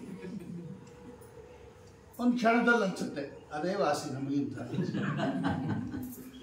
ನೋಡಿ ಎಂಥ AC ಕಾರಲ್ಲಿ ಹೋಗ್ತಾ ಇದೆ ನಾಯಿ, ನಾವು ಬ್ರಾಹ್ಮಣರಾಗಿ ಎಲ್ಲ ಮಾಡಿ ಕಷ್ಟಪಟ್ಟು ನಡ್ಕೊಂಡು ಹೋಗ್ತಾ ಇದ್ದೀವಿ, ನಾವು ನಾಯಿ ಆಗಬಾರ್ದ ಅಂತ ಅನ್ಸ್ಬಿಡುತ್ತೆ ಕೆಲವರಿಗೆ. ನೋಡಿ ಏನು ವೈಭವ ಅದು, AC ಕಾರಲ್ಲಿ ಹೋಗೋದೇನೋ, ಅದೇನು ಅದು ಬಿಸ್ಕತ್ತೇನು, ಅದರ ಆಚಾರ ಅದೇನು, ಮನೆ ಏನದಕ್ಕೆ ಏನು ವೈಭವ, ತದಾಸ್ತು ಅಂದ್ಬಿಡ್ತಾರೆ ದೇವತೆಗಳು. ಮುಂದಿನ ಜನ್ಮದಲ್ಲಿ DOG GOD ಹತ್ರ ಹೋಗ್ಬೋದು, DOG ಹತ್ರ ಹೋಗ್ಬೋದು. ಹಿಂಗೆ ಅನ್ಸುತ್ತಲ್ವ ಕೆಲವರಿಗೆ. ಬಿಸಿಲಲ್ಲಿ ನಡ್ಕೊಂಡು ಹೋಗ್ತಾ ಇರ್ತೀವಿ, ಅದೇ AC ಕಾರಲ್ಲಿ ಹೋಗ್ತಾ ಇರುತ್ತೆ, ಒಂದು ಕ್ಷಣದಲ್ಲಿ ಮನಸ್ಸು ಹಂಗೆ ಚಿಂತನೆ ಮಾಡಿಬಿಡುತ್ತೆ. ಇವರು ಹಂಗೆ ಮಾಡಿದ್ರೆ ಏನು ಮಾಡೋದು? ಆವಾಗ ಅವರು 4 ಜನಕ್ಕೆ ಸ್ವಲ್ಪ ಇವ್ರ ಮೇಲೆ ಕರುಣೆ ಬಂತು. ಒಂದು ಕೆಲಸ ಮಾಡಿ, ನಿಮ್ಗೆ 2 ಶ್ಲೋಕ ಹೇಳ್ತೀನಿ, ಜ್ಞಾಪಕ ಇಟ್ಕೊಳ್ರಿ, ಚೆನ್ನಾಗಿ ಜ್ಞಾಪಕ ಇಟ್ಕೊಳ್ಳಿ. 2 ಶ್ಲೋಕ ನಿಮ್ಗೆ ಹೇಳ್ತೀನಿ. ಮುಂದಿನ ಜನ್ಮದಲ್ಲಿ ಮತ್ತೆ ಈ ಶ್ಲೋಕ ನಿಮಗೆ ಯಾರಾದರೂ ಹೇಳಿದಾಗ ಜ್ಞಾನೋದಯ ಆಗುತ್ತೆ. ಇದೆರಡು ಜ್ಞಾಪಕ ಇಟ್ಕೊಳ್ಳಿ ಅಂತ 2 ಶ್ಲೋಕ ಉಪದೇಶ ಮಾಡ್ತು ಅದು. ನೀವು ಹುಟ್ಟೋದಂತೂ ಗ್ಯಾರಂಟಿ, ಆದರೆ ಮುಂದೆ ಹುಟ್ಟಿದಾಗ ಈ 2 ಶ್ಲೋಕ ಮತ್ತೆ ಯಾರ ಬಾಯಲ್ಲಾದರೂ ಕೇಳಿದ್ರೆ ನಿಮ್ಗೆ ಹಿಂದಿಂದೆಲ್ಲ ಜ್ಞಾಪಕ ಬರುತ್ತೆ ಅಂತ. ಸರಿ, ಆಮೇಲೆ ಎಲ್ಲವೂ ಧ್ಯಾನ ಮಾಡೋಕ್ಕೆ ಶುರು ಮಾಡಿತು ಹಂಸಗಳು. ಈ ರಾಜ ನೋಡಿದ, ಇವನು ಇಲ್ಲಿ ಕೂತಿದ್ದ, ಇವನು ಮಾನಸ ಸರೋವರದ ತೀರದಲ್ಲಿ ಬಂದವನು ಈ 7 ಹಂಸಗಳು ಧ್ಯಾನ ಮಾಡೋದು ನೋಡಿದ. ಅವನಿಗೆ ಹೆಂಗಿದೆ, ಅದು ಇವ್ರ ಚಿಂತನೆ ಹೆಂಗಿದೆ, ಅವ್ರ ಚಿಂತನೆ ಹೆಂಗಿದೆ. ಆಗ ಅವನಿಗೆ ಜ್ಞಾನೋದಯ ಆಗುತ್ತೆ. ಅಲ್ಲ, ಈ 7 ಹಂಸಗಳು ಯೋಗ ಸಮಾಧಿಯಿಂದ ಭಗವಂತನನ್ನು ಧ್ಯಾನ ಮಾಡ್ತಾ ಇದೆ. ನಾನು ಮನುಷ್ಯ, ರಾಜ, ಅಂತಹ ಶ್ರೇಷ್ಠ ಜನ್ಮದಲ್ಲಿ ನಾನು ವೈಭವಕ್ಕೆ ಮನಸೋತ್ಬಿಟ್ಟು ಇಷ್ಟೊಂದು ವೇಸ್ಟ್ ಮಾಡ್ಕೋತಾ ಇದ್ದೀನಿ ಅಂಥೇಳಿ ಅವನಿಗೆ ಜ್ಞಾನೋದಯ ಆಗೋಯ್ತು. ಆ ವಿಭ್ರಾಜ ಅನ್ನೋ ಮಹಾರಾಜನಿಗೆ, ಕಾಂಪಿಲ ದೇಶದವರೆಗೆ ನಾನು ಧ್ಯಾನ ಮಾಡಬೇಕು ಭಗವಂತರನ್ನ ಅಂಥೇಳಿ ಅವನು ಮುಂದೆ ವಾಪಸ್ಸು ಪಟ್ಟಣಕ್ಕೆ ಹೋದ್ಮೇಲೆ ಎಲ್ಲವನ್ನ ತನ್ನ ಮಂತ್ರಿಗಳಿಗೆ ಒಪ್ಪಿಸಿ ಧ್ಯಾನ ಮಾಡಿ ಅವನು ಬ್ರಹ್ಮದತ್ತನ ಮಗನಾಗಿ ಬರ್ತಾನೆ. ವಿಶ್ವಕ್ಸೇನ ಅಂತ ಮೊಮ್ಮಗನ ಮಗನಾಗಿ ಹುಟ್ಟುತ್ತಾನೆ. ಅವನು ಒಳ್ಳೆ ಜ್ಞಾನಿಯಾಗಿ. ಸರಿ, ಜನ್ಮ ಮುಗೀತು. ಇವನು ಕಾಂಪಿಲ್ಯ ದೇಶದ ದೊರೆ ವಿಭ್ರಾಜ ಏನಿದ್ದ, ಅವನ ಮಗ ಅಣುಹ ಅಂತ. ಆ ಅಣುಹನ ಮಗನಾಗಿ ಇವನು ಹುಟ್ಟಿದ. ಯಾರು ನಾನು ರಾಜನಾಗಬೇಕು ಅಂತ ಅಪೇಕ್ಷೆ ಪಟ್ಟಿದ್ದ ಅವನು ಹುಟ್ಟಿದ, ಮೊಮ್ಮಗನಾಗಿ ಹುಟ್ಟಿದ ಅವನು. ಅಲ್ಲಿಗೆ ವಿಭ್ರಾಜನ ಮಗ ಅಣುಹನ ಮಗ ಬ್ರಹ್ಮದತ್ತ. ಇವನು ಈ ಹಂಸ, ಒಂದು ಹಂಸ. 2 ಹಂಸಗಳು ಅವನ ಮಂತ್ರಿಗಳಾಗಿ ಬಂತು, ಪಾಂಚೀಕ, ಕಂಡನೀಕ ಅಂತ. ಶುಕ್ರಾಚಾರ್ಯರ ಮಗಳು ಸನ್ನತಿ ಅಂತ, ಅವಳು ಉತ್ಕರ್ಷವಾಗಿರ್ತಕ್ಕಂತಹ ಹೆಂಡತಿಯಾಗಿ ಬಂದಳು ಇವನಿಗೆ. ಸನ್ನತಿ ಅಂತ ಈ ಬ್ರಹ್ಮದತ್ತನಿಗೆ ಹೆಂಡತಿಯಾಗಿ ಬಂದಳು. ದೇವಲ ಋಷಿಗಳ ಮಗಳವಳು, ಶುಕ್ರಾಚಾರ್ಯರ ಮಗಳು ತಾಯಿಯಾಗಿ ಬಂದಳು ಪೃಥ್ವಿ ಅಂತ. ಈ ದೇವಲ ಋಷಿಗಳ ಮಗಳು ಸನ್ನತಿ ಅಂತ ಅವಳು ಇವನಿಗೆ ಹೆಂಡತಿಯಾಗಿ ಬಂದಳು. ಬ್ರಹ್ಮದತ್ತ, ಅವನ ಹೆಂಡತಿ ಸನ್ನತಿ ರಾಜ್ಯಭಾರ ಮಾಡ್ತಾ ಇದ್ದಾರೆ. ಒಂದು ದಿವಸ ಇಬ್ಬರು ಏಕಾಂತದಲ್ಲಿ ವಿಹಾರ ಮಾಡ್ತಾ ಇದ್ದಾರೆ. ಬಹಳ ಪ್ರೀತಿ ಪಾತ್ರ ದಂಪತಿಗಳವರು. ಒಂದ್ಸಲ ಇವರಿಬ್ಬರು ಸಂಚಾರ ಮಾಡ್ತಾ ಇದ್ದಾಗ ಏಕಾಂತದಲ್ಲಿ ಇಬ್ಬರಿದ್ರು, ಈ ಬ್ರಹ್ಮದತ್ತ ಮತ್ತು ಸನ್ನತಿ. ಇವನಿಗೆ ನಕ್ಕುಬಿಟ್ಟ ಜೋರಾಗಿ ಬ್ರಹ್ಮದತ್ತ. ಇವಳು ನೋಡಿದ್ರು, ಏನು ನಗ್ತಾ ಇದ್ದಾರೆ ಸುಮ್ಮನೆ ಇವನು ಯಜಮಾನರು. 1 ಸಲ ಸರಿ, 2 ಸಲ ಸರಿ ನೋಡ್ತಾ ಇದ್ದಾನೆ, ನಗ್ತಾ ಇದ್ದಾನೆ, ನೋಡ್ತಾ ಇದ್ದಾನೆ, ನಗ್ತಾ ಇದ್ದಾನೆ. ಇವಳು ಕೋಪ ಬಂದ್ಬಿಡ್ತು. ಯಾಕೆ ನಗ್ತಾ ಇದ್ದೀರಾ ಅಂತ ಕೇಳಿದ್ರು. ನಾನು ಸುಮ್ಮನೆ ಹಿಂಗೆ ನಗು ಬಂತು. ಅವಳು ಹೇಳಿ, ಸುಮ್ಮನೆ ನಗ್ತಿದ್ರೆ ಬೇರೆ ಅರ್ಥ ಮಾಡ್ಕೋತಾರೆ ಅವರು. ಹಂಗೆ ಯಾರಾದ್ರೂ ಸುಮ್ಮನೆ ನಗ್ತಾರೆ. ಕಾರಣ ಇಲ್ಲದೆ ಕಾರ್ಯೋತ್ಪತ್ತಿ ಆಗಲ್ಲ ಅಂತ ಶಾಸ್ತ್ರ ನಿಯಮ. ಅಕಾರಣ ಕಾರ್ಯೋತ್ಪತ್ತಿ ಅಂತ ಒಪ್ಪಿಲ್ಲ ನಮ್ಮಲ್ಲಿ. ಏನು ಬಂದ್ರಿ, ಸುಮ್ಮನೆ ಬಂದೆ, ಸುಮ್ಮನೆ ಯಾರು ಸುಮ್ಮನೆ ಬರಲ್ಲ. ಕಡೆಗೆ ಹೇಳ್ತಾರೆ, ಒಂದು ಚಮಚ ಸಕ್ಕರೆ ಬೇಕಾಗಿತ್ತು, ಅದಕ್ಕೆ ಅದು ಮೊದಲು ಹೇಳ್ಬಾರ್ದ? ಏನು ಸುಮ್ಮನೆ ಹಿಂಗೆ ಬಂದೆ ಏನು, ಯಾಕೆ ಸುಮ್ಮನೆ ದಿನಾಲು ಯಾಕೆ ಹಿಂಗೆ ಬರಬಾರ್ದು? ಅಕಾರಣ ಕಾರ್ಯೋತ್ಪತ್ತಿ ಒಪ್ಪಿಲ್ಲ ನಮಗೆ. ಅಕಾರಣ ಕಾರ್ಯೋತ್ಪತ್ತಿ ಪ್ರಸಂಗ ಅಚ್ಚ ಅಂತ ಬರೀತಾರೆ ನ್ಯಾಯಸುಧಾಕಾರ. ಸುಮ್ಮನೆ ಯಾಕೆ ನಕ್ಕದ್ರಿ? ಸುಮ್ಮನೆ ಅಂತೂ ನಗಲ್ಲ, ಕಾರಣ ಇರಬೇಕು. ಇಲ್ಲಿರೋರೇ ನಾವಿಬ್ಬರು, ನನ್ನನ್ನು ನೋಡಿಕೊಂಡೇ ನೀವು ನಕ್ಕಿದ್ದು ಅಂತ ಹಠ ಬಂದ್ಬಿಡ್ತಾವ್ರು. ಯಾಕೆ ನಕ್ಕದ್ರಿ? ಯಾಕೆ? ಇಲ್ಲಿರೋ ನಾವಿಬ್ಬರೇ, ಅದರಿಂದ ನನ್ನನ್ನು ನೋಡೇ ನೀವು ನಕ್ಕಿರಬೇಕು. ತ್ವಯಾಚ ಹಸಿತಾ ರಾಜನ್ ನಾಹಂ ಜೀವಿತು ಮುತ್ಸ. ಅವಳು ಕೋಪ ಬಂದ್ಬಿಟ್ಟು, ನನ್ನ ನೋಡಿ ನಗ್ತಾ ಇದ್ದೀರಾ ನೀವು, ಯಾಕೆ ನಕ್ಕದು? ಬ್ರಹ್ಮದತ್ತ ಹೇಳಿದೆ, ಇಲ್ಲ ನಿನ್ನ ನೋಡಿ ನಕ್ಕಿಲ್ಲಮ್ಮ, ಮತ್ತೆ ಯಾಕೆ ನಕ್ಕದ್ರಿ? ಆಗ ಅವನು ಹೇಳ್ದ, ನನಗೆ ಈ ಕ್ರಿಮಿಗಳ ಭಾಷೆ ಗೊತ್ತು, ಕ್ರಿಮಿಕೀಟಗಳ ಭಾಷೆ ಗೊತ್ತು ನನಗೆ. ಇಲ್ಲಿ ನೋಡೋದು 2 ಇರುವೆ ಹೋಗ್ತಾ ಇದೆ. ಇರುವೆ ತೋರಿಸ್ದ ಅವನು ಬ್ರಹ್ಮದತ್ತ. ನೋಡಲ್ಲಿ 2 ಇರುವೆ ಹೋಗ್ತಾ ಇದೆ. ಅದೇನಾಗಿದೆ ಅಂದರೆ ಮುಂದೊಂದು ಇರುವೆ ಹೋಗ್ತಾ ಇದೆ, ಹಿಂದೊಂದು ಇರುವೆ ಹೋಗ್ತಾ ಇದೆ. ಮುಂದೆ ಹೆಣ್ಣಿರುವೆ ಹೋಗ್ತಾ ಇದೆ, ಅದನ್ನು ಹಿಂದೆ ಗಂಡಿರುವೆ ಹೋಗ್ತಾ ಇದೆ. ಆ ಮುಂದಿನ ಹೆಣ್ಣಿರುವೆ ಕೋಪ ಮಾಡ್ಕೊಂಡು ಹೋಗ್ತಾ ಇದೆ, ಹಿಂದಿರೋ ಗಂಡು ಇರುವೆ ಅದನ್ನು ಸಮಾಧಾನ ಮಾಡ್ತಾ ಇದೆ. ಅದು ಮೂತಿ ತಿರುಗಿಸ್ಕೊಂಡು ಆ ಕಡೆ ಹೋಗ್ತಾ ಇದೆ. ಅದು ಇದು ಎಷ್ಟೆಷ್ಟೋ ರೀತಿಯಲ್ಲಿ ಕೇಳ್ಕೊತಾ ಇದೆ. ಆಗ ಹಿಂದಿರೋ ಗಂಡು ಇರುವೆ ಅದು ಏನು ಕೇಳಲೇ ಇಲ್ಲ, ಅದು ಹೋಗ್ತಾ ಇದೆ ದರ್ಪದಿಂದ. ಅದನ್ನು ನೋಡಿ ಇವನಿಗೆ ನಗು ಬಂದ್ಬಿಡ್ತಂತೆ. ಆ ಹೆಣ್ಣು ಇರುವೆಯ ದರ್ಪ, ಈ ಗಂಡು ಇರುವೆಯ ದೈನ್ಯ ಬೇಡಿ ಬೇಡಿ ಕೇಳ್ಕೊತಾ ಇದೆಯಂತೆ. ಆ ಹೆಣ್ಣೆ ಈ ಗಂಡಿರುವೆ ಆ ಕಡೆ ದರ್ಪದಿಂದ ಹೋಗ್ತಾ ಇದೆ. ಒಂದು ಇರುವೆಗೆ ನೋಡಿ ಹಿಂಗಿದೆಯಲ್ಲ ಅಂತ ನಗು ಬಂದ್ಬಿಡ್ತು. ಅವ್ನು ಹೇಳ್ದ, ನೋಡಿ ಹಿಂಗೆಲ್ಲ ಆಗಿದೆ ಇಲ್ಲಿ, ಅದನ್ನು ನೋಡಿ ನಾನು ನಗ್ತಾ ಇದ್ದೀನಿ. ಇವಳಿಗೆ ಇದ್ದಿದ್ದು ಕೋಪ ಬಂದ್ಬಿಡ್ತು. ನನ್ನನ್ನು ನೋಡಿ ನಕ್ಬಿಟ್ಟು ಕೋವೈ ಪಿಪಿಯಲ್ಲಿ ಕಾರು ತಮ್ಮ ಮನುಷ್ಯ ಬಿತ್ತು ಮರಹತೆ ಕೇಳ್ತಾಳವಳು. ಇರುವೆ ಭಾಷೆ ಯಾರಿಗೆ ಗೊತ್ತಾಗುತ್ತೆ? ನೀವು ಸುಮ್ಮನೆ ನನ್ನನ್ನು ನೋಡಿ ಹಾಸ್ಯ ಮಾಡಿಬಿಟ್ಟು ಮಾತು ತಿರುಗಿಸೋಕ್ಕೋಸ್ಕರ ಇರುವೆ ಮಾತಾಡಿದ್ದು ಕೇಳ್ತು ಅದು ಇದು ಅಂತ ಇದ್ದೀರಾ. ನನ್ನನ್ನು ನೋಡೇ ನಕ್ಕಿದ್ದು. ನಾ ಇರೋದಿಲ್ಲ ತೆಕ್ತು ಇರೋದಿಲ್ಲ ನಿಮ್ಮ ಜೊತೆ ಅಂದ್ಬಿಟ್ಲು. ನಂಗೆ ನಿಮ್ಮ ಜೊತೆ ಇರೋಕ್ಕೆ ಇಷ್ಟ ಇಲ್ಲ, ನನ್ನನ್ನು ನೋಡ್ತಾ ಇದ್ದೀರಾ. ನಾನು ಇವತ್ತಿಂದ ಏನು ಮಾಡಲ್ಲ, ಊಟ ಮಾಡಲ್ಲ, ಮಾತಾಡಲ್ಲ. ನನ್ನ ಪಾಡಿಗೆ ನಾವು ಕೋಪಾಗ್ರಹ ಅಂತಿರುತ್ತೆ, ಕೋದಾಗ್ರಹ ಅಂತಿರುತ್ತೆ ಅರಮನೆಯಲ್ಲಿ, ಅದರೊಳಗೆ ಹೊಟ್ಟೋಗ್ತಾರೆ. ಕೈಗೆ ಅಲ್ಲೇ ಹೋಗಿದ್ದು ಕ್ರೋಧಾಗ್ರಹದಲ್ಲಿ ದಶರಥ ಮೇಲೆ ಕೋಪ ಮಾಡಿಕೊಂಡ್ರು ಅಂತ. ಕೋಪ ಬಂದು ಆ ರೂಮಲ್ಲಿ ಯಾರಿರ್ತಾರೋ ಅವ್ರು ಕೋಪ ಬಂದಿದೆ ಅಂತ ಅರ್ಥ. ನಾವೇನು ಅದು ಕಟ್ಸೋ ಅಗತ್ಯ ಇಲ್ಲ. ನಮ್ಮ ಮನೆಯೆಲ್ಲ ಕೋಪ ಆಗ್ತಾರೆ, ದೇವ್ರ ಮನೆಯಿಂದ ಹಿಡಿದು ಅಲ್ಲೇ ಕೋಪ ಮಾಡ್ಕೋತಾ ಇರ್ತೀವಿ. ಅದಕ್ಕೋಸ್ಕರ ಪ್ರತ್ಯೇಕ ಕೋಣೆ ಯಾಕೆ ಕಟ್ಟೋದಿಲ್ಲ ಅಂತ ಹೊಸ ಮನೆ ಕಟ್ಟುವಾಗ ಅದನ್ನು ಕಟ್ಟಿಸ್ಬೇಕಾಗಿತ್ತು. ಕ್ರೋಧಾಗ್ರಹ, ಪೂಜಾಗ್ರಹ ಇದ್ದಂಗೆ. ಹಿಂದಿನ ಕಾಲದಲ್ಲಿ ಅರಮನೆಗಳಲ್ಲೆಲ್ಲ ಇತ್ತು. ಆ ಕೋಪದ ಮನೆಯಲ್ಲಿ ಯಾರು ಹೋಗಿದ್ದಾರೋ ಅವ್ರು ಕೋಪ ಬಂದಿದೆ ಅಂತ ಅರ್ಥ, ಹೊರಟೋದು. ಇವನು ಬೇಕಾದಷ್ಟು ತೋರಿಸ್ದ. ಅಷ್ಟರೊಳಗೆ ಏನಾಗಿದೆ ಅಂದರೆ ಆ ಎರಡು ಇರುವೆ ಮನಸ್ಸು ಬದಲಾಯಿಸ್ಬಿಟ್ಟು ಆ ಗಂಡು ಇರುವೆ ಏನು ಮಾಡಿಬಿಟ್ಟಿದೆ, ಒಂದು ಸಕ್ಕರೆ ತುಂಡನ್ನು ಕಚ್ಕೊಂಡು ಆ ಹೆಣ್ಣಿರುವೆ ಕೊಡ್ತಾ ಇದೆ. ಆ ಹೆಣ್ಣಿರುವೆನೂ ಸಂತೋಷ ಪಡ್ತಾ ಇದೆ. ಎರಡೂ ಕೂಡ ಸಂತೋಷ ಪಡೋದನ್ನು ತೋರಿಸ್ದ. ಇದೆಲ್ಲ ಕಟ್ಟಕತೆ, ನಾನು ನಂಬೋದಿಲ್ಲ, ಅದೆಲ್ಲ ಏನೂ ಇಲ್ಲ ಅಂದು ಕೋಪ ಮಾಡ್ಕೊಂಡು ಹೋದವರು. ಅರಮನೆಯಲ್ಲಿ ಹಿಂಗೆ ಆಗೋಗ್ಬಿಟ್ರೆ, ರಾಣಿಗೆ ಕೋಪ ಬಂದ್ಬಿಟ್ರೆ ಇವನಿಗೂ ಬೇಜಾರಾಗೋಯ್ತು. ಏನು ಊಟ ತಿಂಡಿ ಎಲ್ಲ ಬಿಟ್ಬಿಟ್ಟ. ವೈಭವ ಇಲ್ಲ, ನೃತ್ಯ ಗಾನಾದಿಗಳಿಲ್ಲ, ವೈಭವ ಅದು ಅರಮನೆ ಎಲ್ಲ ಬರ್ತಾ ಬರ್ತಾ ಕಡಿಮೆ ಆಗೋಯ್ತು. ಎಷ್ಟೆಷ್ಟೋ ಕೇಳ್ಕೊಂಡಾನೆ ಇವನು ಬ್ರಹ್ಮದತ್ತ. ಇನ್ನೆಲ್ಲ ನೋಡಿದ್ದು ಇರುವೆ ನೋಡಿ ಯಾರು ಗೊತ್ತಾಗ್ತದೆ ಇರುವೆ ಭಾಷೆ ಅಂದ್ಬಿಟ್ರು. ಅವನು ಅಂದ್ಕೊಂಡಂತೆ ಈ ಹೆಂಡತಿಯನ್ನು ಇಷ್ಟು ಸಮಾಧಾನ ಮಾಡೋದ್ರ ಬದಲು ಇದೇ ಟೈಮು ಭಗವಂತನನ್ನು ಆರಾಧನೆ ಮಾಡಿದ್ರೆ ಮೋಕ್ಷಕ್ಕೆ ಹೋಗ್ಬಿಡ್ಬೋದಾಗಿತ್ತು. ಎಷ್ಟು ಸಲ ಕೇಳ್ಕೊಬೋದು ಅಂತ ಅವನಿಗೂ ತಿರಸ್ಕಾರ ಬಂದ್ಬಿಡ್ತು. ಸೀದಾ ಕಾಡು ಕೊಟ್ಟೋದ, ನಾನು ತಪಸ್ ಮಾಡ್ತೀನಿ ಅಂತ. ಇದಿಷ್ಟು ಅವನ ಕತೆ. ಇಲ್ಲೇನಾಗಿದೆ ಅಂದರೆ ಈ 3 ಜನ ಇಲ್ಲಿ ಹುಟ್ಟಿದ್ರೆ ಇನ್ನು 4 ಜನ ಒಬ್ಬ ಅದೇ ಬ್ರಾಹ್ಮಣನ ಮನೆಯಲ್ಲಿ ಹುಟ್ಟಿದ್ರು. ಕುರುಕ್ಷೇತ್ರದಲ್ಲಿ ಬ್ರಾಹ್ಮಣನ ಮಕ್ಕಳಾಗಿ ಹುಟ್ಟೋರು. ಒಳ್ಳೆ ಪಾಕ್ವತೆ ಬಂದ್ಬಿಟ್ಟಿತ್ತು ಅವ್ರಿಗೆ. ಇಷ್ಟು ದಿವಸ ಮಾಡಿ ತಪಸ್ಸು ಮಾಡಿ ಒಂದೊಂದು ಜನ್ಮದಲ್ಲೂ ಮತ್ತೆ ಒಳ್ಳೆ ಜ್ಞಾನ ಭಕ್ತಿ ವೈರಾಗ್ಯ ಎಲ್ಲ ಬಂದ್ಬಿಟ್ಟಿತ್ತು. ಸದಾಚಾರ ಸಂಪನ್ನರಾಗಿದ್ದಾರೆ.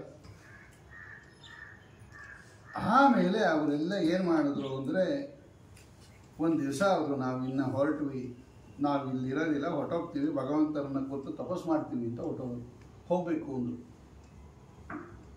ಆ ಬ್ರಾಹ್ಮಣ ಕೇಳ್ದ, ವೃದ್ಧ ಬ್ರಾಹ್ಮಣ, ನೀವು 4 ಜನ ನನಗೆ ಮಕ್ಕಳು, 4 ಜನ ಮಕ್ಕಳು ಹೊರಟೋದ್ರೆ ನಾವೇನು ಮಾಡಬೇಕು? ವೃದ್ಧರಾಗಿರ್ತಕ್ಕಂಥ ತಂದೆ ತಾಯಿಗಳು, ಬೇಡ ಹೋಗಬೇಡ್ರಿ, ನಮಗೆ ತೊಂದರೆ ಆಗುತ್ತೆ, ನಮ್ಮನ್ನು ರಕ್ಷಣೆ ಮಾಡೋರು ಯಾರು ಅಂದಾಗ ಆಗ ಅವ್ರು ಹೇಳಿದ್ರು, ಒಂದು ಕೆಲಸ ಮಾಡಿರಿ, ನಿಮ್ಗೆ 2 ಶ್ಲೋಕ ಹೇಳ್ತೀನಿ, ಜ್ಞಾಪಕ ಇಟ್ಕೊಳ್ರಿ. ನಿಮ್ಮನ್ನೇನು ಬಿಟ್ಟು ಹೋಗಲ್ಲ ನಾವು, ಅಂದರೆ ಆ ರಕ್ಷಣೆ ಇಲ್ಲದೆ ಹೋಗಲ್ಲ, ನೀವು ವ್ಯವಸ್ಥೆ ಮಾಡ್ತೀವಿ. ಈ 2 ಶ್ಲೋಕ ಹೇಳ್ತೀನಿ, ಜ್ಞಾಪಕ ಇಟ್ಕೊಳ್ರಿ. ಈ ದೇಶದ ರಾಜ ಇದ್ದಾನೆ, ಅವ್ರಿಗೆ ಗೊತ್ತಿತ್ತು ಇವನು ಹುಡುಕಿಯಾನೆ ಬ್ರಹ್ಮದತ್ತ ಅಂತ. ಆ ರಾಜ ವಾಪಸ್ಸು ಬಂದಾಗ ಅವನ ಜೊತೆ ಆ 2 ಮಂತ್ರಿಗಳು ಇರ್ತಾರೆ. ಆ 3 ಜನ ಇದ್ದಾಗ ಅವನ ಎದುರಿಗೆ ಈ ಶ್ಲೋಕ ಹೇಳಿಬಿಡ್ರಿ, ಬೇಕಾದಷ್ಟು ಸಂಪತ್ತು ನಿಮಗೆ ಕೊಡ್ತಾನೆ, ಬೆಳ್ಳಿ ಬಂಗಾರ ಮನೆ ಮಾಟ ಎಲ್ಲ ಭೂಮಿ ಕಾಣಿ ಎಲ್ಲ ಕೊಡ್ತಾನೆ, ನೀವು ಸುಖವಾಗಿರ್ಬೋದು, ನಾವು ತಪಸ್ಸಿಗೆ ಹೋಗ್ತಾ ಇದ್ದೀವಿ ಅಂತ ಹೇಳಿ ಇಷ್ಟು ವ್ಯವಸ್ಥೆ ಮಾಡಿ ಅವ್ರು 4 ಜನ ಹೊರಟುಬಿಟ್ರು. 2 ಪದ್ಯ ಹೇಳ್ಕೊಟ್ರು ಚೆನ್ನಾಗಿ. ಬಯಾಟ್ ಮಾಡ್ಕೊಳ್ಳಿ ಅಂದರು, ಹಂಗೆ ಮಾಡ್ಕೊಂಡ. ಸರಿ ನಾವು ಹೊರಡ್ತೀವಿ ಅಂದರು, ಹೊರಟ್ಬಿಟ್ರು. ಅವ್ನು ಚೆನ್ನಾಗಿ ಕಟ್ ಮಾಡಿಕೊಂಡ. ಅದು ಅಷ್ಟೊತ್ತಿಗೆ ತಪಸ್ಸು ಮಾಡಿ ಬ್ರಹ್ಮದತ್ತ ಕಾಡಿ ಭಗವಂತನನ್ನು ಒಲಿಸ್ಕೊಂಡು ಅಪರೋಕ್ಷ ಜ್ಞಾನ ಪಡೆದು ಸ್ವಾಮಿಯ ದರ್ಶನ ಮಾಡಿಕೊಂಡು ಬರ್ತಾ ಇದ್ದಾನೆ. ನೀವೇನು ಸಾಮಾನ್ಯ ಅಲ್ಲ. ಬಂದ ಊರಿಗೆ ಬಂಗಾರದ ರಥದಲ್ಲಿ ಬರ್ತಾ ಇದ್ದಾನೆ. ಒಬ್ಬ ಕಂಡರೀಕ ಅಂತಕ್ಕಂಥವನು ಕುದುರೆ ಓಡಿಸ್ತಾ ಇದ್ದಾನೆ. ಪಾಂಚಿಕ ಅಂತಕ್ಕಂಥವನು ಚಾಮರದಿಂದ ಅವನಿಗೆ ಬೀಸ್ತಾ ಇದ್ದಾನೆ. ಬಂದು ವೈಭವದ ಮೆರವಣಿಗೆ. ಕಂಪಿಲ ದೇಶದ ದೊರೆಗಳಿಗೂ ಗೊತ್ತಾಯಿತು ನಮ್ಮ ರಾಜ ಭಗವಂತನ ದರ್ಶನ ಮಾಡ್ಕೊಂಬರ್ತಾ ಇದ್ದಾನೆ ಅಂತ. ಏನು ವೈಭವದಿಂದ ಕರ್ಕೊಂಬರ್ತಾ ಇದ್ದಾರೆ. ಅಷ್ಟು ಗುಂಪಿನ ಮಧ್ಯದಲ್ಲಿ ಬ್ರಾಹ್ಮಣ ದಾರಿ ಬಿಡಿ ದಾರಿ ಬಿಡಿ ದಾರಿ ಬಿಡಿ ಅಂತ ದಾರಿ ಮಾಡ್ಕೊಂಡು ಹೋಗಿ ಆ ರಾಜನ ಮುಂದೆ ನಿಂತ್ಕೊಂಡ. ಆ ರಾಜನ ಮುಂದೆ ನಿಂತ್ಕೊಂಡು ಜೋರಾಗಿ ಈ ಶ್ಲೋಕ ಹೇಳ್ಬಿಟ್ಟ. ಸಪ್ತವ್ಯಾದ ದಶಾರ್ಣೇಶು ಮೃಗಾ ಕಾಲಂಜರೇ ಗಿರೌ ಚಕ್ರವಾಕಾಶರದ್ವೀಪೆ ಹಂಸಾ ಸರಸಿ ಮಾನಸೇ ತೇಪಿ ಜಾತಾ ಕುರುಕ್ಷೇತ್ರೇ ಬ್ರಾಹ್ಮಣಾಃ ವೇದಪಾರಗಾಃ ಪ್ರಸ್ಥಿತಾ ದೀರ್ಘಮಧ್ವಾನಂ ಯೂಯಂ ತೇಭ್ಯೋ ವಸೀದತ. ಇಷ್ಟು ಶ್ಲೋಕ. ಇವತ್ತು ಈ ಮಂತ್ರ ಶ್ರಾದ್ದ ಕಾಲದಲ್ಲಿ ಹೇಳ್ತಾರೆ. ಇವತ್ತು ಹೇಳ್ತಾರೆ, ಹೇಳಬೇಕು ಅಂತ ರೂಲ್ಸೋದು. ನೋಡಿ ಎಷ್ಟು ಪ್ರಾಚೀನವಾಗಿರ್ತಕ್ಕಂಥ ಶ್ಲೋಕ. ಇಷ್ಟ ಕಥೆಯನ್ನು ಜ್ಞಾಪಿಸ್ತಕ್ಕಂಥ ಶ್ಲೋಕ ಇದು. ಇವತ್ತು ಹೇಳ್ತಾರೆ ಬ್ರಾಹ್ಮಣರನ್ನು ಭೋಜನ ಮಾಡಿಸೋ ಕಾಲಕ್ಕೆ ಇಷ್ಟು ಹೇಳ್ತಾರೆ. ಇವತ್ತು ಈ ಶ್ಲೋಕ ಇನ್ನೊಂದ್ಸಲ ಶ್ರಾದ್ದ ಮಾಡುವಾಗ ಜ್ಞಾಪಕ ಇಟ್ಕೊಂಡು ಕೇಳ್ರಿ. ಇವತ್ತು ಹೇಳ್ತಾ ಇದ್ದೀವಿ. ಆ ಶ್ಲೋಕ ಹೇಳ್ತಾ ಇದೆ. ಸಪ್ತವ್ಯಾದ ದಶಾರ್ಣೇಶು 7 ಜನ ವಿಶ್ವಾಮಿತ್ರ ಋಷಿಗಳ ಮಕ್ಕಳು ತಾವು ಮಾಡಿದ ಕೆಟ್ಟ ಕೆಲಸದಿಂದ ಸಪ್ತವ್ಯಾದ ದಶಾರ್ಣೇಶು ದಶಾರ್ಣ ದೇಶದಲ್ಲಿ 7 ಜನ ಬೇಡರಾಗಿ ಹುಟ್ಟಿದ್ರು. ಆಮೇಲೆ ಮೃಗಾಹ ಕಾಲಂಜರೇ ಗಿರವು ಅವರೇ 7 ಜನ ಕಾಲಂಜರ ಪರ್ವತದಲ್ಲಿ ಜಿಂಕೆಗಳಾಗಿ ಹುಟ್ಟಿದ್ರು. ಚಕ್ರವಾಕ ಶರದ್ವೀಪೆ ಶರದ್ವೀಪದಲ್ಲಿ ಇವರೇ ಚಕ್ರವಾಕ ಪಕ್ಷಿಗಳಾಗಿ ಹುಟ್ಟಿದ್ರು. ಹಂಸಾಹ ಸರಸಿ ಮಾನಸೆ ಮಾನಸ ಸರೋವರದಲ್ಲಿ 7 ಹಂಸಗಳಾಗಿ ಹುಟ್ಟಿದ್ರು. ತೇವಿ ಜಾತ ಕುರುಕ್ಷೇತ್ರೇ ಬ್ರಾಹ್ಮಣ ವೇದಪಾರಗಾಃ. ಆಮೇಲೆ ಅದರಲ್ಲಿ ಇವರೆಲ್ಲ 4 ಜನ ನಾವು ಬ್ರಾಹ್ಮಣರ ಮಕ್ಕಳಾಗಿ ಹುಟ್ಟಿದ್ವಿ ಕುರುಕ್ಷೇತ್ರದಲ್ಲಿ. ಪ್ರಸ್ಥಿತ ದೀರ್ಘಮಧ್ವಾನಂ ನಾವು ತುಂಬ ದೂರ ಹೊರಟಿದ್ದೀವಿ ಸಾಧನ ಮಾರ್ಗದಲ್ಲಿ. ಅಂದರೆ ಜ್ಞಾನಭಕ್ತಿ ವೈರಾಗ್ಯಾದಿಗಳನ್ನು ಇಟ್ಕೊಂಡು ತಪಸ್ಸು ಮಾಡಿ ಪರಮಾತ್ಮನ ಹತ್ರ ಹೋಗ್ತಾ ಇದ್ದೀವಿ. ಯೂಯಂ ತೇಭ್ಯೋ ವಸೀದತ ನೀವು 3 ಜನ ಇಲ್ಲೇ ಉಳ್ಕೊಂಡ್ಬಿಟ್ಟಿದ್ದೀರಾ ಅಂತ ಅದರ ಅರ್ಥ. ಈ ಮಂತ್ರವನ್ನು ಜೋರಾಗಿ ಹೇಳ್ಬಿಟ್ಟ ಅವನ ಬ್ರಾಹ್ಮಣ. ಅದು ಅವ್ರಿಗೆ ಉಪದೇಶ ಮಾಡಿತ್ತು. ಆ ಹಂಸ ಆಗಿದ್ದಾಗ ಈ ಮಂತ್ರ ಉಪದೇಶ ಮಾಡಿತ್ತು. 2 ಶ್ಲೋಕ ಅದು ಅವ್ರಿಗೆ ಜ್ಞಾಪಕ ಬಂದ್ಬಿಡ್ತು. ಆ ಬ್ರಹ್ಮದತ್ತ ಇಬ್ಬರು ಮಂತ್ರಿಗಳೇನಿದ್ರು 3 ಜನ ಒಟ್ಟಿಗೆ ಇದ್ದಾಗ ಅವ್ರಿಗೆ ಜ್ಞಾಪಕ ಬಂದ್ಬಿಡ್ತು. ಅವ್ರಿಗೆ ಹೇಳಿತ್ತು ಈ ಶ್ಲೋಕ ಬಂದಾಗ ನಿಮಗೆ ಜ್ಞಾನೋದಯ ಆಗುತ್ತೆ ಅಂತ. ಅಲ್ಲೇ ರಥದಲ್ಲೇ 3 ಜನನು ಮೂರ್ಛಿತ ಆಗ್ಬಿಟ್ರು. ಈ ಬ್ರಾಹ್ಮಣಂಗೆ ಭಯ ಹಾಕ್ಕೊಂಡ್ಬಿಡ್ತು. ಈ ಶ್ಲೋಕ ಹೇಳ್ರಿ ರಾಜ ಬೇಕಾದಷ್ಟು ಚಿನ್ನ ಬೆಳ್ಳಿ ಎಲ್ಲ ಕೊಡ್ತಾನೆ ಅಂತ ಅವ್ರು ಹೇಳಿದ್ರೆ ಮೂರ್ಛೆ ಹೋಗ್ಬಿಟ್ಟ. ಸದ್ಯ ಹಿಡಿದು ಸೆರೆಮನೆಗೆ ಹಾಕ್ತಾ ಇದ್ರೆ ಸಾಕಾಗಿದೆ ಅಂದ್ಬಿಟ್ಟು ಗಡ ಗಡ ಗಡ ನಡುಗಿಟ್ಟು ಶುರು ಮಾಡ್ದ ಈ ಬ್ರಾಹ್ಮಣ. ಒಂದು ಸ್ವಲ್ಪ ತಾಗೊತ್ತಲು ಎದ್ದ ಅವನ ಬ್ರಹ್ಮದತ್ತ. ಅವನಿಗೆಲ್ಲ ಗೊತ್ತಾಯ್ತು. ಅವನದೇ ಚರಿತ್ರೆ ಅದು. ಅವನಿಗೆ ಜ್ಞಾನೋದಯ ಆಗೋಯ್ತು. ಓ ನಮ್ಮ ಅಣ್ಣಂದಿರು 4 ಜನ. ಪ್ರಸ್ಥಿತ ದೀರ್ಘಂ ಅಧ್ವಾನಂ. ಅಧ್ವಾನ ಅಂದರೆ ದಾರಿ ಮಾರ್ಗ. ನಾವೆಲ್ಲ ತುಂಬ ಮೇಲೆ ಹೊಟ್ಟೋಗಿದ್ವಿ, ನೀವು ಉಳ್ಕೊಂಬಿಟ್ರಿ.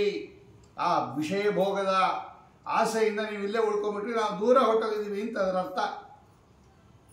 ಆಗ ಬ್ರಾಹ್ಮಣನನ್ನು ಕರೆದು ಎಲ್ಲ ಪದಾರ್ಥಗಳನ್ನು ಕೊಟ್ಟು ತನ್ನ ಮಗನಾಗಿರ್ತಕ್ಕಂಥ ವಿಶ್ವಕ್ಸೇನ ಅಂತ ಅವನು ಆ ವಿಭ್ರಾಜ ಅನ್ನೋನು ವಿಶ್ವಕ್ಸೇನಾಗಿ ಬ್ರಹ್ಮದತ್ತನ ಮಗನಾಗಿ ಹುಟ್ಟುತ್ತಾನೆ. ಅವನಿಗೆ ಒಪ್ಪಿಸ್ಬಿಟ್ಟು ನಾನು ನಿಮ್ಮ ಮಾರ್ಗದಲ್ಲಿ ಬರ್ತೀವಿ ಅಂತೇಳಿ ಅವರು ತಪಸ್ಸು ಕೊಟ್ಟವರು 3 ಜನ. ಆಗ ಆ ಸನ್ನತಿ ಅಂತಕ್ಕಂಥ ಹೆಂಡತಿ ಬಂದಳು. ಅವನ ಹತ್ರ ಬಂದಳು, ಬ್ರಹ್ಮದತ್ತನ ಹತ್ರ ಬಂದಳು. ನಮಸ್ಕಾರ ಮಾಡಿದ್ಲು. ಅವಳು ಕೋಪಾಗ್ರಹದಲ್ಲಿದ್ದಲ್ಲ, ಅವಳು ಬಂದು ನಮಸ್ಕಾರ ಮಾಡಿ ಹೇಳಿದ್ಲು, ಕ್ಷಮಾ ಮಾಡಿಬಿಡ್ರಿ, ನನಗೆ ಗೊತ್ತಿತ್ತು ನಿಮಗೆ ಇರುವೆ ಭಾಷೆ ಗೊತ್ತು ಅಂತ ನನಗೆ ಗೊತ್ತಿತ್ತು. ಅವತ್ತು ಇರುವೆ ಸಂಭಾಷಣೆ ಕೇಳೇ ನಕ್ಕಿದ್ದು ಅಂತಲೂ ನನಗೆ ಗೊತ್ತಿತ್ತು. ಆದರೆ ನಾನು ಯಾಕೆ ಅಷ್ಟೊಂದು ಹಠ ಮಾಡಿದೆ ಗೊತ್ತಾ? ಯಾಕೆ ಅದನ್ನೆಲ್ಲ ನಿರಾಕರಣೆ ಮಾಡಿದೆ ಗೊತ್ತಾ? ನೀವು ತುಂಬ ಸಂಸಾರದಲ್ಲಿ ಆಸಕ್ತರಾಗ್ಬಿಟ್ಟಿದ್ರಿ. ಹಗಲು ರಾತ್ರಿ ಭಗವಂತರನ್ನು ಮರೆತು ಬಿಟ್ಟಿದ್ರಿ. ನೀವು ಹಾಗೆ ಮರಿಬಾರದು ಭಗವಂತರನ್ನು. ನಿಮ್ಮನ್ನು ವಾಪಸ್ಸು ಭಗವಂತನ ಚಿಂತನೆಯಲ್ಲಿ ಕಳಿಸಬೇಕು, ನಾನು ಸಾರ್ಥಕ ಮಾಡಬೇಕು ನಿಮ್ಮ ಜೀವನ ಅನ್ನೋ ದೃಷ್ಟಿಯಿಂದ ಅವತ್ತು ನಾನು ಹಠ ಹಿಡಿದೆ. ನಂಗೆ ಗೊತ್ತಿತ್ತು ನಿಮಗೆ ಪಿಪೀಲಿಕಾ ಭಾಷೆ ಬರುತ್ತೆ ಅಂತಲೂ ನಂಗೆ ಗೊತ್ತು, ಅದನ್ನು ನೋಡಿ ನಕ್ಕಿದ್ದೀರಾ ಅಂತಲೂ ಗೊತ್ತು. ಆದರೆ ನಾನು ಯಾಕೆ ಹಂಗಂದೆ? ತುಂಬ ಅತ್ಯಾಸಕ್ತರಾಗ್ಬಿಟ್ಟಿದ್ರಿ ನೀವು ಸಂಸಾರದಲ್ಲಿ. ನಿಮ್ಮನ್ನು ಸನ್ಮಾರ್ಗದಲ್ಲಿ ತೋರಿಸಬೇಕು ಅಂತ ಅವತ್ತು ಹಠ ಮಾಡಿದೆ. ದಯಮಾಡಿ ಕ್ಷಮಾ ಮಾಡಿರಿ, ಅದಕ್ಕೋಸ್ಕರ ಮಾಡಿದ್ದು. ಇವಾಗ ನನಗೆ ನೋಡಿ, ನಾನು ಕೋಪ ಮಾಡ್ಕೊಳ್ಳದೆ ಇದ್ದಿದ್ರೆ ನೀವು ಕಾಡಿಗೆ ಹೋಗ್ತಾ ಇರಲಿಲ್ಲ, ಭಗವಂತನ ದರ್ಶನ ಆಗ್ತಾ ಇರಲಿಲ್ಲ ನಿಮಗೆ. ನಾ ಕೋಪ ಮಾಡ್ಕೊಂಡಿದ್ದಕ್ಕೆ ಸಾಧನಕ್ಕೆ ಅನುಕೂಲ ಆಯಿತು. ನಿಮ್ಮನ್ನು ಸಾಧನ ಮಾರ್ಗಕ್ಕೆ ಹಚ್ಚೋದಕ್ಕೋಸ್ಕರ ನಾನು ಹಠ ಮಾಡಿದ್ದು. ದಯವಿಟ್ಟು ನನ್ನನ್ನು ಕ್ಷಮಾ ಮಾಡು ಅಂತೇಳಿ ಆ ಸನ್ನತಿ ಅಂತಕ್ಕಂಥವಳು ನಮಸ್ಕಾರ ಮಾಡಿ, ನಾನು ಯಾರು ಗೊತ್ತಾ ಅಂತ ಕೇಳಿದವಳು. ಇಲ್ಲ, ನಾನು ಗೊತ್ತಾಗಲಿಲ್ಲ ಅಂದಾಗ, ಅವತ್ತು ನೀವು ಕತ್ತರಿಸಿ ತಿಂದ್ರಲ್ಲ ಆ ಹಸು ನಾನು. ಅವ್ರು ಹೇಳ್ತಾರೆ, ನಾನೇ ಆ ಹಸು, ಈ ಜನ್ಮದಲ್ಲಿ ಹಿಂಗೆ ಹುಟ್ಟಿದ್ದೀನಿ. ಅವತ್ತು ನೀವು ಕತ್ತರಿಸಿ ಆಹಾರ ತಿಂದ್ಬಿಟ್ರಲ್ಲ, ಅದೇ ನಾನು ಈಗ ಸನ್ನತಿ ಎನ್ನುವ ಹೆಸರಿಂದ ಹುಟ್ಟಿದ್ದೀನಿ. ನೋಡ್ರಿ, ಅವತ್ತು ನೀವು ತಿನ್ನಕ್ಕಿಂತ ಮುಂಚೆ ಪಿತೃದೇವತೆಗಳಿಗೆ ಅರ್ಪಣೆ ಮಾಡಿ ತಿಂದ್ರಿ. ಅದೊಂದು ಕೆಲಸ ಮಾಡಿಬಿಟ್ರಿ. ಆ ಪಿತೃದೇವತೆಗಳ ಪೂಜೆಯನ್ನು ಮಾಡಿ ನೈವೇದ್ಯ ಮಾಡಿ ತಿಂದಿದ್ದಕ್ಕೆ ನೋಡಿ ಇಷ್ಟೆಲ್ಲ ಆಯಿತು. ತಿರ್ಗಾ ನಿಮಗೆ ಒಳ್ಳೆ ಮಾರ್ಗ ಸಿಕ್ತು. ಇದು ಪಿತೃದೇವತೆಗಳನ್ನು ಮಾಡಿ ಉತ್ಕೃಷ್ಟವಾಗಿರ್ತಕ್ಕಂಥ ರೀತಿಯಲ್ಲಿ ನೈವೇದ್ಯ ಮಾಡಿ ತಿಂದಿದ್ದಕ್ಕೆ ಉತ್ಕೃಷ್ಟವಾಗಿರ್ತಕ್ಕಂಥದ್ದು ಅಂತ ಹೇಳಿ ನಮಸ್ಕಾರ ಮಾಡಿ ಹೇಳ್ತಾ ಇದ್ದಾಳೆ. ಆಗ ಅವರೆಲ್ಲ ಮತ್ತೆ ಸಾಧನೆಯನ್ನು ಮಾಡಿಕೊಂಡು ತಮ್ಮ ಅಣ್ಣಂದರನ್ನು ಜೊತೆಗೂಡಿಕೊಂಡು ಉತ್ತಮವಾಗಿರ್ತಕ್ಕಂತಹ ಗತಿಯನ್ನು ಹೊಂದಿದ್ರು. ಜನಮೇಜಯ, ಕೆಟ್ಟ ಕೆಲಸ ಮಾಡಬಾರದ ಕೆಲಸ ಅದು, ಗೋಮಾಂಸ ಭಕ್ಷಣ, ಗೋಹತ್ಯ, ಅದೆಲ್ಲ ಅದೊಂದು ಪಿತೃದೇವತೆಗಳಿಗೆ ಅರ್ಪಣೆ ಮಾಡಿದ್ದಕ್ಕೆ ನೋಡಿ ಎಷ್ಟು ಅವರಿಗೆ ಅದರ ರಕ್ಷಣೆ ಮಾಡಿತು ಆಪತ್ಕಾಲದಲ್ಲಿ. ಅಂಥದ್ರಲ್ಲಿ ಶ್ರದ್ಧಾಭಕ್ತಿಗಳಿಂದ ಪಿತೃದೇವತೆಗಳ ಆರಾಧನೆಯನ್ನು ಮಾಡಿದರೆ ಏನು ದೊರಕಲ್ಲ ಅನ್ನೋದಕ್ಕೆ ಈ ಉದಾಹರಣೆಯನ್ನು ಕೊಡ್ತಾರೆ ಹರಿವಂಶದಲ್ಲಿ. ಇದು ಎಷ್ಟು ಪ್ರಾಮಾಣಿಕ ಅಂದರೆ ಇವತ್ತು ಆ ಶ್ಲೋಕ ಶ್ರಾದ್ದ ಕಾಲದಲ್ಲಿ ಹೇಳ್ತಾರೆ ನೋಡಿ. ಆ ಶ್ಲೋಕ ಹೇಳಿದ್ರೇ ಪಿತೃದೇವತೆಗಳಿಗೆ ತೃಪ್ತಿ ಆಗ್ಬಿಡುತ್ತೆ. ಇವತ್ತು ಹೇಳ್ತಾರೆ ಆ ಶ್ಲೋಕವನ್ನು. ನಾವೆಲ್ಲ ಗಮನ ಇಟ್ಟು ಕೇಳಬೇಕು. ಶ್ರಾದ್ದ ಕಾಲದಲ್ಲಿ ಮಾಡತಕ್ಕಂತಹ ಒಂದೊಂದು ಕ್ರಿಯಾ, ಆ ಒಂದೊಂದು ಮಂತ್ರ ಎಷ್ಟು ಅದು ಅರ್ಥಪೂರ್ಣವಾಗಿರುತ್ತೆ, ಅದನ್ನೆಲ್ಲ ಗಮನಿಸ್ತಾ ಇರಬೇಕು. ಯಾರಿಗೂ ಅದ್ರ ಬಗ್ಗೆ ಗಮನನೇ ಇಲ್ಲ ನೋಡಿ. ನಮಸ್ಕಾರ ಮಾಡೋ ಕಾಲಕ್ಕೆ ಒಂದು ಮೆಸೇಜ್ ಕಳಿಸಿ ಬರ್ತೀನಿ ಅಂತ ಮತ್ತೆ ನೀವೊಬ್ಬರು ಕೂತಿದ್ದಾರೆ, ನಾವು ಏನು ಮಾಡಬೇಕು? ವಾಟ್ಸಪ್ ನಮಸ್ಕಾರ, ವಾಟ್ಸಪ್ ವಿಡಿಯೋ ನಮಸ್ಕಾರ. ಅದು ಈಗ ಮತ್ತೆ ಪ್ರಸಾದ ವಾಟ್ಸಪ್ಪಲ್ಲಿ ಕಳಿಸೋ ವ್ಯವಸ್ಥೆ ಬಂದಿದೆ. ಒಂದು ಬಾಳೆಹಣ್ಣು ಕಳ್ಸಕ್ರೆ ಕಳಿಸ್ಬಿಡ್ರಿ ವಾಟ್ಸಪ್ಪಲ್ಲಿ ಏನಿದ್ರೆ ಅದು ಬಂದ್ಬಿಡೋದು. ನೀವೊಬ್ರು ಹೋಗಿ ಬನ್ನಿ ಸಾಕು ಅಂತ. ವ್ರತಗಳಲ್ಲೆಲ್ಲ ಮಾಡ್ದಲ್ಲಿ ಹಂಗೆ ಮಾಡ್ತಾರೆ, ನೀವೊಬ್ರು ಹೋಗ್ರಿ ಸಾಕು, ಅದು ಸೇರಲ್ಲ ಮಾಡಲ್ಲ, ಮೆಣಸಿನ ನೀರು ನಮಗೆ. ಒಂದು ಬಾಳೆಹಣ್ಣು ತೊಗೊಂಡ್ಬಿಡಿ ಸಾಕು, ಬರ್ತಾ ಅದೇ ಪ್ರಸಾದ ಅಂತ. ಹಿಂಗೆ ನೋಡಿ ಎಲ್ಲಿಗೆ ಇಳಿಸ್ಬಿಟ್ಟಿದ್ವಿ ಶ್ರಾದ್ದ ನಾವು. ಇಂಥವ್ರಿಗೆ ಸಂತಾನ ಆಗಬೇಕು, ಇಂಥವ್ರಿಗೆ ಒಳ್ಳೆ ಮಕ್ಕಳು ಹುಟ್ಟಬೇಕು, ಇಂಥವ್ರಿಗೆ ಅನುಕೂಲ ಆಗಬೇಕು ಅಂದರೆ ಎಲ್ಲಿಂದ ಆಗುತ್ತೆ? ಮಾಡೋ ಕೆಲಸ ಇಂಥದ್ದು, ಬಯಸೋ ಫಲ ಅಂಥದ್ದು, ಹೆಂಗಾಗುತ್ತದು? As you sow receive. ನೀವು ಹೆಂಗೆ ಬಿತ್ತುತ್ತೀರಾ ಹಾಗೆ ಬೆಳೆ ಬರುತ್ತೆ ಅಂತ ಇಂಗ್ಲೀಷ್ ಗಾದೆ ಹೇಳುತ್ತೆ. ಮಾಡಿದ್ದಣ್ಣು ಮಹಾರಾಯ.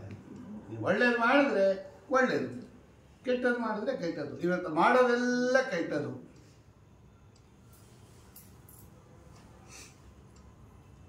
ಕಟ್ಟು ಬುತ್ತಿಯ ಮುಂದೆ ಉಣಲುಂಟು ತಾಳು ಅಂತಾರೆ ವಾದರಾಜ ಸ್ವಾಮಿಗಳು. ನೀವೇನು ಬುತ್ತಿ ಕಟ್ಕೊಂಡಿದ್ರೆ ಅದೇ ಊಟ ಮಾಡೋದು. ನೀವು ಸ್ಕೂಲ್ಗೆ ಹೋಗ್ತಾ ಇದ್ರೆ ಏನು ತೊಗೊಂಡೋಗ್ತಿರೋ ಟಿಫನ್ ಕ್ಯಾರಿಯರ್ ಅದೇ ನಿಮಗೆ ಮಧ್ಯಾಹ್ನ ಇರೋದು.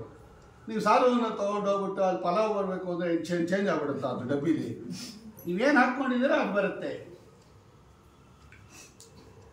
ದುಷ್ಟ ಮನುಜರು ಪೇಳ್ವ ನಿಷ್ಠುರದ ನುಡಿತಾಳು, ಕಷ್ಟ ಬಂದರೆ ತಾಳು, ಕಂಗೆಡದೆ ತಾಳು. ನೆಟ್ಟ ಸಸಿ ಫಲ ಬರುವ ತನಕ ಶಾಂತಿಯ ತಾಳು, ಕಟ್ಟು ಬುತ್ತಿಯ ಮುಂದೆ ಉಣಲುಂಟು ತಾಳು. ತಾಳುವಿಕೆಗಿಂತನ್ಯ ತಪವೂ ಇಲ್ಲ, ಕೇಳಬಲ್ಲವರಿಗೆ ಬೇಳುವೆನು ಸೊಲ್ಲ. ತಾಳುವಿಕೆಗಿಂತನ್ಯ ತಪವೂ ಇಲ್ಲ, ಕಟ್ಟು ಬುತ್ತಿಯ ಮುಂದೆ ಉಣಲುಂಟು ತಾಳು. ಯಾರೂ ಇರಲ್ಲ ರೀ ನಮ್ಮ ಜೊತೆಗೆ. ಇನ್ನೊಬ್ಬರು ಹಂಗೆ ಹೇಳ್ತಾರೆ, ಇನ್ನೊಬ್ಬರು ಹಿಂಗೆ ಹೇಳ್ತಾರೆ ಅಂತ ನಾವು ಮಾಡಬಾರ್ದು. ಅದು ಒಳ್ಳೆಯದಾದರೆ ತಗೊಳ್ರಿ. ಪುರಾಣಕ್ಕೆ ಹೋಗ್ತಾ ಇದ್ದೀವಿ ಬನ್ನಿರಿ ಅಂದರೆ ಸದ್ಯ ನಾವು ನಮ್ಮನ್ನು ಕರೀರಿ ಬರ್ತೀವಿ ಅಂತ ಅದೆಲ್ಲ ತಗೋಬೇಕಂತೆ. ಕೆಟ್ಟ ಕೆಲಸ ಮಾಡ್ತಾ ಇದ್ದಾಗ ಇಲ್ಲಪ್ಪ ಬೇಡ ನೀವು ಮಾಡಬೇಡ್ರಿ ಅಂತ ಹೇಳಬೇಕು. ಕೇಳದೇ ಇದ್ದರೆ ನಾವು ಬರಲ್ಲ ಅಂತ ಬಿಟ್ಬಿಡ್ರಿ. ಎಲ್ಲಿ ಕೋಪ ಮಾಡ್ಕೊಂಡ್ಬಿಡ್ತಾರ ಅಂತ ಅವ್ರ ಜೊತೆ ಹೊಟ್ಟೋಗ್ಬಿಡ್ತೀವಿ. ನಾವು ಬುತ್ತಿ ಕಟ್ಕೊಂಡ್ಬಿಡ್ತೀವಿ. ಆಮೇಲೆ ಬುತ್ತಿ ಊಟ ಮಾಡುವಾಗ ನಮ್ಮ ಜೊತೆ ಬರಲ್ಲ ಅವರು. ಒಬ್ಬೊಬ್ಬರೇ ಹೋಗ್ಬೇಕು, ಒಬ್ಬೊಬ್ಬರೇ ಹೋಗ್ಬೇಕು. ನಾವು ಹೋಗುವಾಗ ಅವ್ರು ಬರಲ್ಲ, ಅವ್ರು ಹೋಗುವಾಗ ನಾವಿರಲ್ಲ. ಅವ್ರ ಬುತ್ತಿ ಅವ್ರಿಗೆ, ಇವ್ರ ಬುತ್ತಿ ಇವ್ರಿಗೆ. ಸ್ಕೂಲ್ ಥರ ಎಲ್ಲರಿಗೂ ಒಂದೇ ಇಂಟರ್ವ್ಯೂಲ್ ಪೀರಿಯಡು, ಎಲ್ಲ ಲಂಚು ಲೈನು ಕೂತಿರುತ್ತೆ. ಇವ್ರು ಹಾಕ್ಕೊಂಬೋದು, ಅವ್ರು ಹಾಕ್ಕೊಂಬೋದು. ಅದೆಲ್ಲ ಇಲ್ಲ. ನೀನೊಬ್ಬರೇ. ಭಾಗವತದಲ್ಲಿದೆ ಈ ಶ್ಲೋಕ. ಏಕೋನ ಜಾಯತೆ ಜಂತು ಏಕೋ ವೈ ಅನುಭೂಯತೆ, ಏಕಃ ಅನುಭೂಯತೆ ಪುಣ್ಯಸ್ಯ ಪಾಪಸ್ಯ ಧರ್ಮಸ್ಯ ಅಧರ್ಮಸ್ಯ ಫಲಂ ಅಂತ ಕೃಷ್ಣ ಹೇಳಿ ಕಳಿಸ್ತಾನೆ. ಯಾರಿಗೆ? ಧೃತರಾಷ್ಟ್ರನಿಗೆ. ಏಕೋ ವೈ ಜಾಯತೆ ಜಂತು ಏಕೋ ವೈ ಅನುಭೂಯತೆ ಚ. ಧೃತರಾಷ್ಟ್ರ, ಪ್ರತಿಯೊಂದು ಶ್ಲೋಕದ ಹಿಂದೆ, ಪ್ರತಿಯೊಂದು ಕಥೆಯ ಹಿಂದೆ ತತ್ವ ಇದೆ. ಅದನ್ನು ತಗೋಬೇಕು ನಾವು ಹರಿವಂಶದಲ್ಲಿ. ಧೃತರಾಷ್ಟ್ರನಿಗೆ ಅಕ್ರೂರನ ಮೂಲಕ ಸಂದೇಶ ಕಳಿಸ್ತಾನೆ ಕೃಷ್ಣ. ಕಂಸನನ್ನು ಸಂಹಾರ ಮಾಡಿದ ಮೇಲೆ ಧೃತರಾಷ್ಟ್ರ ಮಹಾಭಾಗವತೋತ್ತಮರಾಗಿರ್ತಕ್ಕಂತಹ ಪಾಂಡವರಿಗೆ ಅನ್ಯಾಯ ಮಾಡ್ತಾ ಇದ್ದ. ಕೆಟ್ಟನಾದ ಈ ದುರ್ಯೋಧನನ ಮಾತು ಕೇಳಿ ಅವನು ಹೇಳಿದ್ದಕ್ಕೆಲ್ಲ ಹ್ಞೂ ಅಂತ ಇದೆಯಾ? ಜೂಜಾಡ್ತೀನಿ ಅಂದರೆ ಎಸ್ ಅಂದಿ. ಅವಮಾನ ಮಾಡಿದಾಗ ಬುದ್ಧಿ ಹೇಳಲಿಲ್ಲ. 12 ವರ್ಷ ವನವಾಸ, 1 ವರ್ಷ ಅಜ್ಞಾತವಾಸ ಆದಮೇಲೆ ನಮ್ಮ ರಾಜ್ಯ ಕೊಡಿ ಎಂದಾಗ ಕೊಡಲಿಲ್ಲ. ನೀನು ಕೊಡು ಅಂತ ಹೇಳಲಿಲ್ಲ. ಅಧರ್ಮದಿಂದ ಪಾಲನೆ ಮಾಡ್ತಾ ಇದೆಯಾ ನಿನ್ನ ಮಗನನ್ನ. ಬ್ರಾಹ್ಮಣ ಶ್ರೇಷ್ಠರಾಗಿರ್ತಕ್ಕಂಥ ಹರಿಭಕ್ತರಾದ ಪಾಂಡವರನ್ನ ಎದುರು ಹಾಕ್ಕೊಂಡಿದ್ಯಾ. ಇದರ ಫಲವನ್ನು ನೀನು ಅನುಭವಿಸ್ತೀಯಾ. ಆಗ ನಿನ್ನ ಜೊತೆ ಇವನು ಇರೋದಿಲ್ಲ, ಜ್ಞಾಪಕ ಇಟ್ಕೋ. ಕೃಷ್ಣ ಸ್ಪಷ್ಟ ಸಂದೇಶ ಆವಾಗ ಹೇಳ್ತಾನೆ. ಏಕೋನ ಜಾಯತೆ ಜಂತು. ನಾವೊಬ್ಬರೇ ಹುಟ್ಟು ಬಂದಿದ್ದು, ನಮ್ಮ ಜೊತೆಗೆ ಯಾರು ಬಂದಿಲ್ಲ. ಇವರೆಲ್ಲ ಆಮೇಲೆ ತಾನೆ ನಾವೆಲ್ಲ ಸೇರ್ಕೊಂಡಿದ್ದು. ತಾಯಿ ಗರ್ಭದಿಂದ ಬರುವಾಗ ನೀವೆಲ್ಲ ಯಾರು ಗೊತ್ತಿತ್ತು? ಯಾರು ಹೆಂಡ್ತಿನೋ, ಯಾರ ಮಗಳೋ, ಯಾರು ಸೊಸೆನೋ, ಯಾರು ಅಕ್ಕಪಕ್ಕದವರು, ಯಾವ ಏರಿಯಾದಲ್ಲಿ ಬರ್ತೀವೋ, ಎಲ್ಲಿ ಬರ್ತೀವಿ, ಯಾರು ಗೊತ್ತಿತ್ತು? ಒಬ್ಬರೇ ಬಂದಿದ್ದು ನಾವು ತಾಯಿ ಗರ್ಭದಿಂದ ಬರೋವಾಗ. ನಾಳೆ ಹೋಗೋವಾಗಲೂ ಒಬ್ಬರೇ ಹೋಗೋದು. ಎಲ್ಲ ಇಲ್ಲೇ ಇರ್ತಾರೆ. ನಾವು ಒಬ್ಬರೇ ಹೋಗೋದು. ಕಟ್ಟು ಬುತ್ತಿಯ ಮುಂದೆ ಉಣಲುಂಟು ತಾಳು. ನಾವಿಲ್ಲೇನು ಕಟ್ಕೊಂಡಿದ್ದೀವಿ? ಪುಣ್ಯ ಪಾಪ, ಧರ್ಮ ಅಧರ್ಮ, ಇದಿಷ್ಟೇ ನಮ್ಮ ಜೊತೆ ಬರೋದು. ಹರಣ ಹಿಂಗದ ಮುನ್ನ ಹರಿಯ ಸ್ಮರಣೆ ಮಾಡಿ ಪರಗತಿಗೆ ಸಾಧನ ಮಾಡಿಕೊಳ್ಳು. ಕರುಣಾನಿಧಿ ಕಾಗಿ ನೆಲೆಯಾದಿ ಕೇಶವನ. ಯಾವಾಗಲೂ ನೋಡ್ರಿ ಭಗವಂತನನ್ನು ಚಿಂತನೆ ಮಾಡಬೇಕು. ಮರುಳೆ ಬೈತಾರವರು, ನೆನೆನೆನದು ಸುಖಿಯಾಗು ಮರುಳೆ, ಮರೆಯದೆ ನೆನೆನೆನದು ಸುಖಿಯಾಗು ಮರಳೇ. ಆರು ಸಂಗಡ ಬಾಗುವುದಿಲ್ಲ. ಕನಕದಾಸರು ಒತ್ತಿ ಹೇಳ್ತಾರೆ. ಯಾರೋ ಬರಲ್ಲ. ಕೈ ಹಿಡಿದ ಹೆಂಡತಿ, ಹಡೆದ ತಾಯಿ, ಆಪ್ತ ಮಿತ್ರರು, ತಂದೆ ಎಲ್ಲ ಅಳ್ತಾ ಕೂತಿರ್ತಾರೆ ಹೊರತು ಒಬ್ಬರು ನಿನ್ನ ಹಿಂದೆ ಬರಲ್ಲ.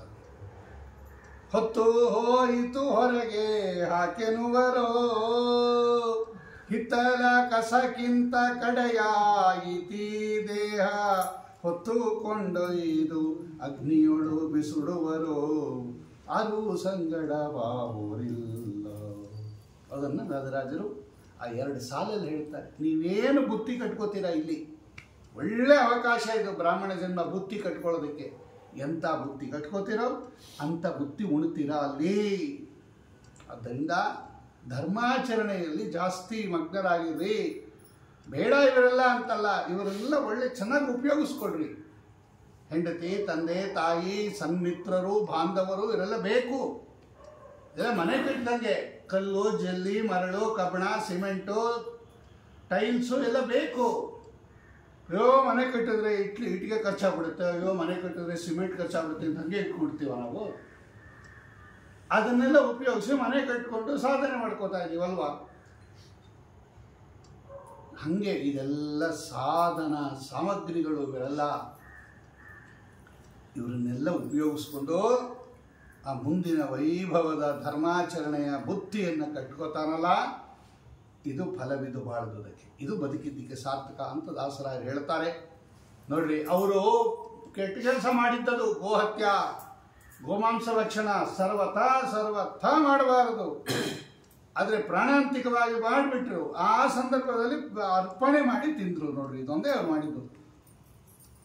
ಅಂಥದ್ರಲ್ಲಿ ಶ್ರದ್ಧಾಭಕ್ತಿಯಿಂದ ಪಿತೃಕಾರ್ಯವನ್ನು ಮಾಡಿದರೆ ಎಷ್ಟು ಅನುಗ್ರಹ ಆಗುತ್ತೆ ಎನ್ನುವುದನ್ನು ಕೈಮುತ್ಯ ನ್ಯಾಯದಿಂದ ನಿರೂಪಣೆ ಮಾಡ್ತಾ ಇದೆ ಅನ್ನೋ ವಿಷಯವನ್ನು ಕೂಡ ಹರಿವಂಶ ಬಹಳ ಸುಂದರವಾಗಿ ಹೇಳುತ್ತೆ. ಅದರಿಂದ ಪಿತೃಕಾರ್ಯ ಎಷ್ಟು ಚೆನ್ನಾಗಿ ಮಾಡ್ತೀರೋ ಅಷ್ಟು ಚೆನ್ನಾಗಿ ವಂಶಾಭಿವೃದ್ಧಿ ಆಗುತ್ತೆ, ಅದರಲ್ಲಿ ಸಂಶಯನೇ ಇಲ್ಲ. ಆದ್ದರಿಂದ ನಾನು ನಿನ್ನೆ ಹೇಳ್ದಂಗೆ ಬದುಕಿದ್ದಾಗ ತಂದೆ ತಾಯಿಗಳ ಸೇವಾವನ್ನು ಮಾಡಿದ್ವಿ. ಕಳ್ಕೊಂಡ ಮೇಲೆ ಆವಾಗ ಅಳೋದಲ್ಲ, ಅಯ್ಯೋ ನಮ್ಮ ತಂದೆ ಇದ್ದಿದ್ರೆ ಹಂಗೆ ಮಾಡ್ಬೋದಾಯಿತು, ನಮ್ಮ ತಾಯಿ ಇದ್ದಿದ್ರೆ ಹಿಂಗೆ ಮಾಡ್ಬೋದಾಯಿತು ಅಂತ ಆವಾಗ ರಿಪೆಂಟ್ ಮಾಡಬೇಡ್ರಿ. ಬದುಕಿದ್ದಾಗ ಚೆನ್ನಾಗಿ ತಂದೆ ತಾಯಿಯ ಸೇವೆ ಒಂದು ದಿನ ಮಾಡಲಿಲ್ಲ, ಮಂದಭಾಗ್ಯಗೆ ಬವಣೆ ತಪ್ಪಲಿಲ್ಲ. ಮುಂದೆ ಬವಣೆ ಪಡ್ತೀರಾ ಅಂತ ಪುರಂದರದಾಸರು ಒತ್ತಿ ಹೇಳ್ತಾರೆ. ಅದರಿಂದ ಇರೋವಾಗ ಚೆನ್ನಾಗಿ ನೋಡ್ಕೊಡ್ರಿ. ಆಮೇಲೆ ಪ್ರತಿ ವರ್ಷದಲ್ಲಿ ಶ್ರಾದ್ದ ಮಾಡಿರಿ. ಗಯಾ ಪಿಂಡದಾನ ಅಂತ, ಗಯಾ ಕ್ಷೇತ್ರಕ್ಕೆ ಹೋಗಿ ಪಿಂಡ ಪ್ರದಾನ ಮಾಡ್ಕೊಂಬಂದ್ರಿ ಅಂತ ಅದಕ್ಕೆ ಮಹಾಭಾರತ ಹೇಳಿದ್ದು ಅಂತ ಹೇಳಿ ಇಷ್ಟೆಲ್ಲ ಪಿತೃದೇವತೆಗಳ ವಿಷಯವನ್ನು ಹೇಳಿದ ಮೇಲೆ ಇಲ್ಲೊಂದು ಶುಕ್ರನೀತಿ ಅಂತ ಒಂದು ಕಥೆ ಇದೆ. ಅದನ್ನು ಮಾತ್ರ ಹೇಳಿಬಿಟ್ಟು ಚಂದ್ರವಂಶದ ಕಥೆಯನ್ನು ಹೇಳೋಣ. ಅಲ್ಲೇ ಕೃಷ್ಣ ಪರಮಾತ್ಮನ ಅವತಾರ. ಹರಿವಂಶ ಮುಖ್ಯವಾಗಿ ಕೃಷ್ಣಾವತಾರದ ಕಥೆಯನ್ನು ಹೇಳೋಕ್ಕೆ ಉದ್ಯುಕ್ತರಾಗಿರೋದು. ಮುಂದೆ ವಿಷ್ಣು ಪರ್ವ, ಭವಿಷ್ಯತ್ ಪರ್ವ, ವಿಷ್ಣು ಪರ್ವ ಅಂತ 2 ಪರ್ವ ಇದೆ. ನಾವಿನ್ನ ಹರಿವಂಶ ಪರ್ವ ಅಂತ ಮೊದಲನೇ ಪರ್ವದಲ್ಲೇ ಇದ್ದೀವಿ. ಮುಂದೆ 2 ಪರ್ವ ಇದೆ, ವಿಷ್ಣು ಪರ್ವ, ಭವಿಷ್ಯತ್ ಪರ್ವ ಅಂತ. ಅಲ್ಲೆಲ್ಲ ಬೇಕಾದಷ್ಟು ಭಗವಂತನ ಅವತಾರಗಳನ್ನು ಹೇಳಿದ್ದಾರೆ. ವರಾಹ ಅವತಾರದ ಕಥೆ ಇದೆ, ನರಸಿಂಹಾವತಾರದ ಕಥೆ ಇದೆ, ವಾಮನಾವತಾರದ ಕಥೆ ಇದೆ, ಎಲ್ಲ ಇದೆ. ಅದೆಲ್ಲ ಹೇಳೋಕ್ಕಾಗಲ್ಲ ಇಷ್ಟು ಚಿಕ್ಕ ಅವಧಿಯಲ್ಲಿ. ಅದಕ್ಕೆ ನಾನು ಹೇಳಿದ್ದು 9 ದಿನ ನೀವೇನಾದರೂ ಕತೆ ಕೇಳಬೇಕಾದ್ರೆ 4 ಗಂಟೆ 5 ಗಂಟೆ ಕೇಳಬೇಕು ಹರಿವಂಶ. ಇಲ್ಲೇ 21 ದಿವಸ, ಇಲ್ಲೇ 31 ದಿವಸ ಹೇಳುವಷ್ಟು ವಿಷಯ ಇದೆ ನೋಡ್ರಿ. ಅದಕ್ಕೆ ಅವ್ರು ಹೇಳಿರೋದು 31 ದಿವಸ ಕೇಳಿದ್ರೆ ಇಷ್ಟು ಕೇಳ್ಬೋದು ನಿಧಾನಕ್ಕೆ. ಅದೆಲ್ಲ ಬಿಡೋದೇ ಜಾಸ್ತಿ, ಎಷ್ಟು ಬೇಕೋ ಅಷ್ಟು ಮಾತ್ರ ನಾವು ಸ್ವೀಕಾರ ಮಾಡ್ತಾ ಇದ್ದೀವಿ. ಈ ಬ್ರಹ್ಮದತ್ತ ಅಂತ ಏನು ಇವತ್ತು ತಕ್ಕ ಕತೆ ಕೇಳಿರೋಲ್ಲ ನಾವು, ಅವನ ಅರಮನೆ ಕಂಪಿಲೆ ದೇಶದ ದೊರೆಮನೆ. ಅವನು ಅತ್ಯದ್ಭುತ ರಾಜ, ಒಳ್ಳೆ ಸದಾಚಾರ ಸಂಪನ್ನರಾಗಿರ್ತಕ್ಕಂಥವನು. ಅವನ ಅರಮನೆಯಲ್ಲಿ ಚಂದ್ರಶಾಲೆ ಅಂತ ಇರುತ್ತೆ. ಅಂದರೆ ಅರಮನೆಗಳಲ್ಲಿ ಒಂದು ಭಾಗ ಅದು ಚಂದ್ರಶಾಲೆ ಅಂತ ಚೆನ್ನಾಗಿದೆ. ಅಂದರೆ ಮೇಲೆಲ್ಲ ಒಳ್ಳೆ ಮರದ ತೀರುಗಳನ್ನು ಹಾಕಿ ಕಟ್ಟಿರ್ತಾರೆ, ಚಂದ್ರಶಾಲೆ ಅಂತ ಕರೀತಾರೆ. ಆ ಚಂದ್ರಶಾಲೆಯ ಮೇಲ್ಭಾಗದಲ್ಲಿ ಒಂದು ಗುಬ್ಬಚ್ಚಿ, ಪೂಜನೀಯ ಅಂತ ಅದರ ಹೆಸರು.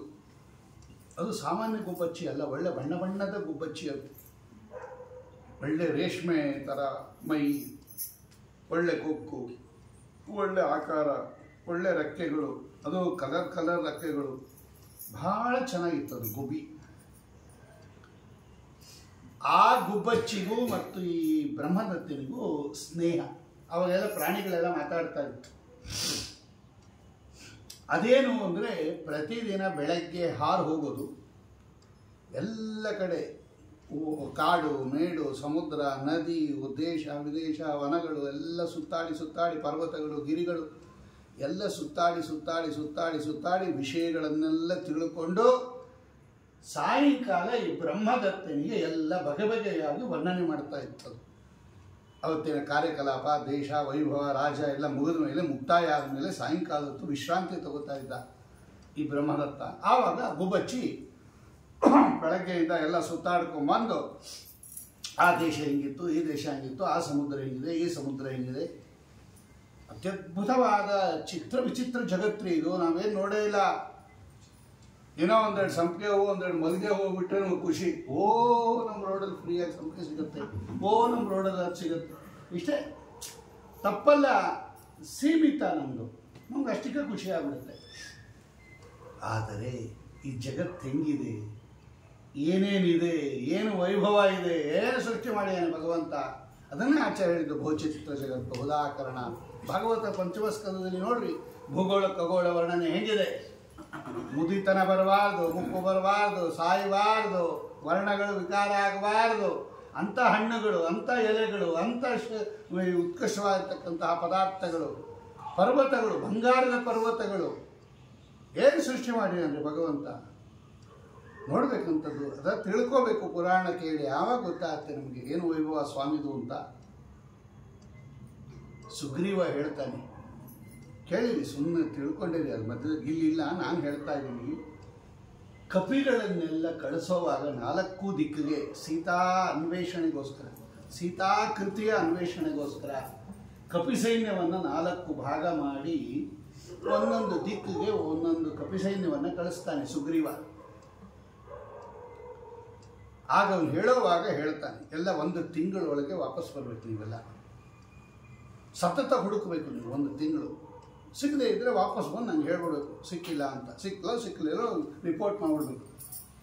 1 ತಿಂಗಳಾದ ಮೇಲೆ ಯಾರು ಬರ್ತಾರೆ ಅವ್ರ ತಲೆ ತೆಗೆದುಬಿಡ್ತೀನಿ, ಕತ್ತರಿಸಾಕ್ಬಿಡ್ತೀನಿ ಇಂಥ ಸುಗ್ರೀವ ಆಜ್ಞೆ ಅಂತ. ಇವತ್ತು ಹಾಗೆ ಇಟ್ಕೊಂಡಿದ್ದಾರೆ ನೋಡ್ರಿ, ಅದೊಂದು ಪದ ಮಾತ್ರ ಹಾಗೆ ಇಟ್ಕೊಂಡಿದ್ದಾರೆ. ಇದು ಸುಗ್ರೀವ ಹಾಗೆ ಮಾಡ್ತಾ ಇದ್ದವನು, ನಾವು ಮಹಾ ಕಠಿಣ ಅವನು. ಹಾಗೆ ಹೇಳೋವಾಗ ಅವನು ಹೇಳ್ತಾನೆ, ಹುಡುಕ್ರಿ ನೀವು, ಈ ಕಡೆ ಎಲ್ಲ ನೀವು ಹೋಗಬೇಕು, ಈ ದಿಕ್ಕಿಗೆ ನೀವು ಹೋಗಬೇಕು. ಕರೆಕ್ಟಾಗಿ ಲೊಕೇಶನ್ ಹಾಕ್ಕೊಡ್ತಾನೆ ರೀ ಸುಗ್ರೀವ. ಇವತ್ತು ನಾವು ಲೊಕೇಶನ್ ಅಂತ ಗೂಗಲಿಂದ ಹಾಕ್ಕೊಡ್ತಾ ಇದ್ವಿ, ಹಂಗೆ ಬನ್ನಿ, ಹಿಂಗೆ ಬನ್ನಿ, 3ನೇ ಕ್ಲಾಸ್ಗೆ ಬನ್ನಿ, 4ನೇ ಕ್ಲಾಸ್ಗೆ ಬನ್ನಿ, ಫಸ್ಟ್ ಯಾವತ್ತಿಗಳು. ಸುಗ್ರೀವ ಬಾಯಲ್ಲಿ ಹೇಳ್ತಾನೆ ಆ ಮಾತನ್ನು, ಈ ಥರ ಹೋಗ್ರಿ, ಹಿಂಗೆ ಹೋಗ್ರಿ, ಹಿಂಗೆ ಹೋಗ್ರಿ, ಹಿಂಗೆ ಹೋಗ್ರಿ, ಅಲ್ಲೊಂದು ಸರೋವರ ಸಿಗತ್ತೆ, ಅಲ್ಲಿ ಸಿಗತ್ತೆ, ಆ ಮರ ಇರುತ್ತೆ, ಈ ಮರ ಇರುತ್ತೆ. ಹಂಗೆ ಹೇಳೋವಾಗ ಅವನು ಹೇಳ್ತಾನೆ, ನೋಡಿ ಈ ಕಡೆ ಹೋಗ್ತಿರಲ್ಲ ಉತ್ತರ ದಿಕ್ಕಿನಲ್ಲಿ, ಇಂಥ ನಿಮಗೆ ದೇಶ ಸಿಗತ್ತೆ, ಇಂಥದ್ದೊಂದು ಸರೋವರ ಸಿಗತ್ತೆ, ಆ ಸರೋವರದ ಪಕ್ಕದಲ್ಲಿ ಒಂದು ಮರ ಇದೆ, ಆ ಮರದಲ್ಲಿ ಹಣ್ಣು ಬಿಡುತ್ತೆ, ಆ ಹಣ್ಣನ್ನು ನೀವೇನಾದರೂ ತಿಂದರೆ ನಿಮ್ಗೆ 1 ತಿಂಗಳು ಹಸಿವೆ ಆಗಲ್ಲ ಅಂತಂದ್ರೆ ಸುಗ್ರೀವ. ಕಪಿಗಳಿಗೆ ಹೇಳ್ತಾನೆ, ಆ ಹಣ್ಣು ತಿಂದುಬಿಡ್ರಿ ನೀವು, ಹಸಿವೆ ಆಗುತ್ತಲ್ವಾ. ಅವೆಲ್ಲ ಕಪಿಗಳು, ಅವು ಎಲ್ಲ ಭಾರಿ ಸೈಜ್ ಕಪಿಗಳು, ಅವೆಲ್ಲ ಸಾಮಾನ್ಯ ಅಲ್ಲ. ಹಸಿವೆ ಆದರೆ ಆ ಮರದಲ್ಲಿ ಹಣ್ಣು ಬಿಡುತ್ತೆ, ಆ 1 ಹಣ್ಣು ತಿನ್ಬಿಡ್ರಿ, 1 ತಿಂಗಳ ಕಾಲ ನಿಮಗೆ ಹಸಿವೆ ಬಾಯಾರಿಕೆ ಆಗಲ್ಲ ಅಂತ ಸುಗ್ರೀವ ಅವರಿಗೆಲ್ಲ ಆರ್ಡರ್ ಮಾಡ್ತಾನೆ. ನೋಡಿ, ಅಂಥದ್ದು ಬೆಳೆದ್ರೆ ನಮ್ಮನೆ ಹತ್ರ ಅದು ಒಳ್ಳೆಯದು. ಏನಿಲ್ಲ, 1 ತಿಂಗಳಿಗೆ 1 ಬಾಯಿಗೆ ಹಾಕೊಂಬಿಡೋದು ಅಷ್ಟೇ. 1 ತಿಂಗಳು ಸಾಮಾನು ತರಬೇಕಾಗಿಲ್ಲ, ಆಕೆ ಕೇಳಿ ಏನು ಬೇಡ, 1 ತಿಂಗಳಿಗೆ 1 ಹಣ್ಣು ತಿಂದುಬಿಟ್ರೆ ಸಾಕು. ಇದೆಯಾ ಅದು? ಇಲ್ಲ ನೋಡಿ, ಅದು ಇದೆ. ಅದು ಇದೇ ಜಗತ್ತಿನಲ್ಲಿ, ಇದೇ ಲೋಕದಲ್ಲಿ ಭಗವಂತ ಸೃಷ್ಟಿ ಮಾಡಿದ್ದಾನೆ. ಅದು ಸುಗ್ರೀವನಿಗೆ ಗೊತ್ತದು, ಹೇಳ್ದ ಅವನು. ರಾಮದೇವರಿಗೆ ಆಶ್ಚರ್ಯ ಆಗ್ಬಿಡುತ್ರಿ, ಸ್ವಾಮಿ ಗೊತ್ತಿಲ್ಲ ಅಂತಲ್ಲ, ಇವನಿಗೆ ಎಷ್ಟು ಜ್ಞಾನಿ, ಇವನಿಗೆ ಎಷ್ಟು ಪರಿಚಯ ಇದೆ ಅಂತ ತೋರ್ಸಕ್ಕೆ ಸುಗ್ರೀವನನ್ನು ರಾಮದೇವರು ಕೇಳ್ತಾರೆ. ಸುಗ್ರೀವ, ನಿಂಗೆ ಎಷ್ಟು ಚೆನ್ನಾಗಿ ಪರಿಚಯ ಇದೆಯಪ್ಪ ಈ ಭೂಗೋಳದ್ದು, ಎಲ್ಲ ದಿಕ್ಕಲ್ಲಿ ಅದಿದೆ ಇದಿದೆ, ಅದು ಹೆಸರೆಲ್ಲ ಹೇಳ್ತಾನೆ ಅವನು. ಹೆಂಗೆ ಗೊತ್ತಾಯ್ತು ನಿನಗೆ ಹೆಂಗೆ ಕೇಳ್ತಾನೆ ರಾಮದೇವರು. ಅವನು ಅಲ್ಲೇ ಇರ್ತಾನೆ, ರಾಮದೇವರ ಸಮಕ್ಷಮದಲ್ಲೇ ಎಲ್ಲರನ್ನು ಕರೆಸಿರ್ತಾನೆ ಅವನು ಕಪಿಗಳನ್ನು. ರಾಮದೇವರು ಕೇಳ್ತಾರೆ, ಸ್ವಾಮಿ ಹೆಂಗೆ ಗೊತ್ತಾಗ್ತದೆ ಸುಗ್ರೀವ ನಿಮಗೆ? ಆಗ ಸುಗ್ರೀವ ಹೇಳ್ತಾನೆ, ನಾನು ನಮ್ಮ ಅಣ್ಣ ವಾಲಿಯ ಭಯದಿಂದ ಎಲ್ಲಿ ಸುರಕ್ಷಿತ ಜಾಗ ಅಂತ ಎಲ್ಲ ಕಡೆ ಹುಡುಕಾಡ್ಬಿಟ್ಟಿದ್ದೀನಿ ನಾನು ಭೂಮಂಡಲದಲ್ಲಿ. ಎಲ್ಲಿ ಇದ್ದರೆ ವಾಲಿ ಬರಲ್ಲ, ಅವ್ನಿಗೆ ವಾಲಿ ಭಯ, ಸುಗ್ರೀವನಿಗೆ ವಾಲಿ ಭಯ. ಎಲ್ಲಿ ಬಂದು ನನ್ನ ಸಮರ ಮಾಡ್ಬಿಡ್ತಾನೋ, ಎಲ್ಲಿರಬೇಕು ಅಂತ ನಾನು ಎಲ್ಲ ಕಡೆ ಸುತ್ತಾಡ್ಬಿಟ್ಟೆ, ಹಾಗೆ ನನಗೆ ಎಲ್ಲ ಸ್ಥಳದ ಪರಿಚಯ ಇದೆ ಸ್ವಾಮಿ ಅಂತ ಹೇಳ್ತಾನೆ ಸುಗ್ರೀವ. ಅಂದರೆ ಇದರ ತಾತ್ಪರ್ಯ ಏನು? ಅತ್ಯದ್ಭುತವಾದ ಸೃಷ್ಟಿಯನ್ನು ಭಗವಂತ ಮಾಡಿದ್ದಾನೆ. ಅದನ್ನೆಲ್ಲ ಬಂದು ಬಂದು ಬಂದು ಬಂದು ಹೇಳೋದು ಈ ಗುಬ್ಬಚ್ಚಿ. ಈ ಬ್ರಹ್ಮದತ್ತನಿಗೆ ಹಂಗಿದೆ ಹಿಂಗಿದೆ, ಅಲ್ಲ ಹಿಂಗೆ ನೋಡಿದೆ, ಅಲ್ಲ ಆ ಜಾತ್ರೆ ನೋಡಿದೆ, ಈ ಸಂತೆ ನೋಡಿದೆ, ಆ ರಥೋತ್ಸವ ನೋಡಿದೆ, ಆ ಜನ ನೋಡಿದೆ, ಚೆನ್ನಾಗಿ ಹೇಳ್ತಾ ಇತ್ತಂತೆ. ಅದು ಕೂಡ ಬಣ್ಣ ಬಡಿಸಿ ಹೇಳೋದಂತೆ. ಹೀಗೆ ಇವರಿಬ್ಬರಿಗೂ ಮೈತ್ರಿ, ಸ್ನೇಹ ಜಾಸ್ತಿ ಬ್ರಹ್ಮದತ್ತನಿಗೆ ಆ ಗುಬ್ಬಚ್ಚಿಗೆ. ಹಾಗೆ ಒಂದು ದಿವಸ ಮಾತಾಡ್ತಾ ಇವನು ವಿಷಯ ಇವನು ಹೇಳೋದು, ಇಂಥ ಗಣಿತು ಆ ಸ್ಥಾನದಲ್ಲಿ ಹಂಗಾಯ್ತು ಹಿಂಗಾಯ್ತು ಅಂತ ಅವ್ರ ಜೊತೆ ಮಾತಾಡ್ತಾ ಇದ್ದ. ಒಂದು ದಿವಸ ಹೇಳ್ದ, ಗುಬ್ಬಚ್ಚಿ ಏ ಪೂಜನೀಯ, ಒಂದು ಒಳ್ಳೆ ಸುದ್ದಿ ಹೇಳ್ತೀನಿ. ನನ್ನ ಹೆಂಡತಿ ಗರ್ಭಿಣಿ ಆಗಿದ್ದಾಳೆ, ಇನ್ನೊಂದು ಸ್ವಲ್ಪ ದಿವಸದಲ್ಲೇ ಒಂದು ಮಗು ಹುಟ್ಟತ್ತೆ ನನಗೆ ಅಂತ ಈ ರಾಜ ಹೇಳ್ದ ಗುಬ್ಬಚ್ಚಿಗೆ. ಒಂದು ದಿವಸ ಭಾಳ ಸಂತೋಷ ಆಯಿತು ಆ ಗುಬ್ಬಚ್ಚಿಗೆ. ಯಾಕೆಂದರೆ ಅದೇನ ಮಾಡ್ತಾ ಇತ್ತು ಅಂದರೆ, ಅಮೂಲ್ಯ ವಸ್ತು ಎಲ್ಲಿ ಕಾಣುತ್ತೋ ಅದನ್ನೊಂದು ತಂದು ರಾಜನ್ ಕೊಡೋದು ಪ್ರತಿದಿನ. ಹೆಂಗಾದರೂ ಹಾರ್ತಾ ಇತ್ತದು, ದೇಶ ವಿದೇಶಗಳೆಲ್ಲ ಸುತ್ತಾ ಇತ್ತು. ಏನು ಅತ್ಯಪೂರ್ವ ಹಣ್ಣು ಹೂವು ಏನು ಸಿಕ್ಕಿದ್ರು ಕೂಡ ಒಂದು ಹಣ್ಣನ್ನು ತಾನಿಟ್ಕೊಂಡು ಒಂದು ಹಣ್ಣನ್ನು ರಾಜನ್ ತಂದು ಕೊಡ್ತಾ ಇತ್ತು. ರಾಜನ್ ತಗೋ, ಆ ದೇಶದ ಹಣ್ಣು, ಆ ದೇಶದ ಹೂವು, ಈ ಪದಾರ್ಥ ತಗೋ ಅಂತ. ಒಂದು ದಿನ ಹೇಳ್ದ, ನನ್ನ ಹೆಂಡತಿ ಗರ್ಭಿಣಿ ಆಗಿದ್ದಾಳೆ, ಇಷ್ಟರಲ್ಲೇ ಒಂದು ಕೂಸು ಬರುತ್ತೆ, ಸರ್ವಸೇನ ಅಂತ ಒಬ್ಬ ಮಗ ಹುಡ್ತಾನೆ ಅವನಿಗೆ. ಆ ವಿಷಯ ಹೇಳ್ದ. ಆ ಗುಬ್ಬಚ್ಚಿ ನಾಚ್ಕೊಂಡು ಹೇಳಿತು, ರಾಜನ್, ನಾನು ಗರ್ಭಿಣಿ ಆಗಿದ್ದೀನಿ, ಇನ್ನೊಂದು ಸ್ವಲ್ಪ ದಿವಸದಲ್ಲಿ ನನಗೂ ಒಂದು ಪುಟ್ಟ ಮರಿ ಹುಟ್ಟತ್ತೆ, ಆ ನಿನ್ನ ಹುಡುಗನ ಜೊತೆ ನನ್ನ ಮರಿ ಆಟ ಆಡುತ್ತೆ ಅಂತ ಅದು ಹೇಳ್ತು. ಸಂತೋಷಪಟ್ಟ ಅವನು. ಹೌದಾ, ತುಂಬ ಸಂತೋಷ ಅಂತ ಹೇಳಿ ಇವನ ಹೆಂಡತಿ ಒಂದು ಕೂಸು ಹಡದ್ಲು, ಸರ್ವಸೇನ ಅಂತ ಹೆಸರಿಟ್ಟ.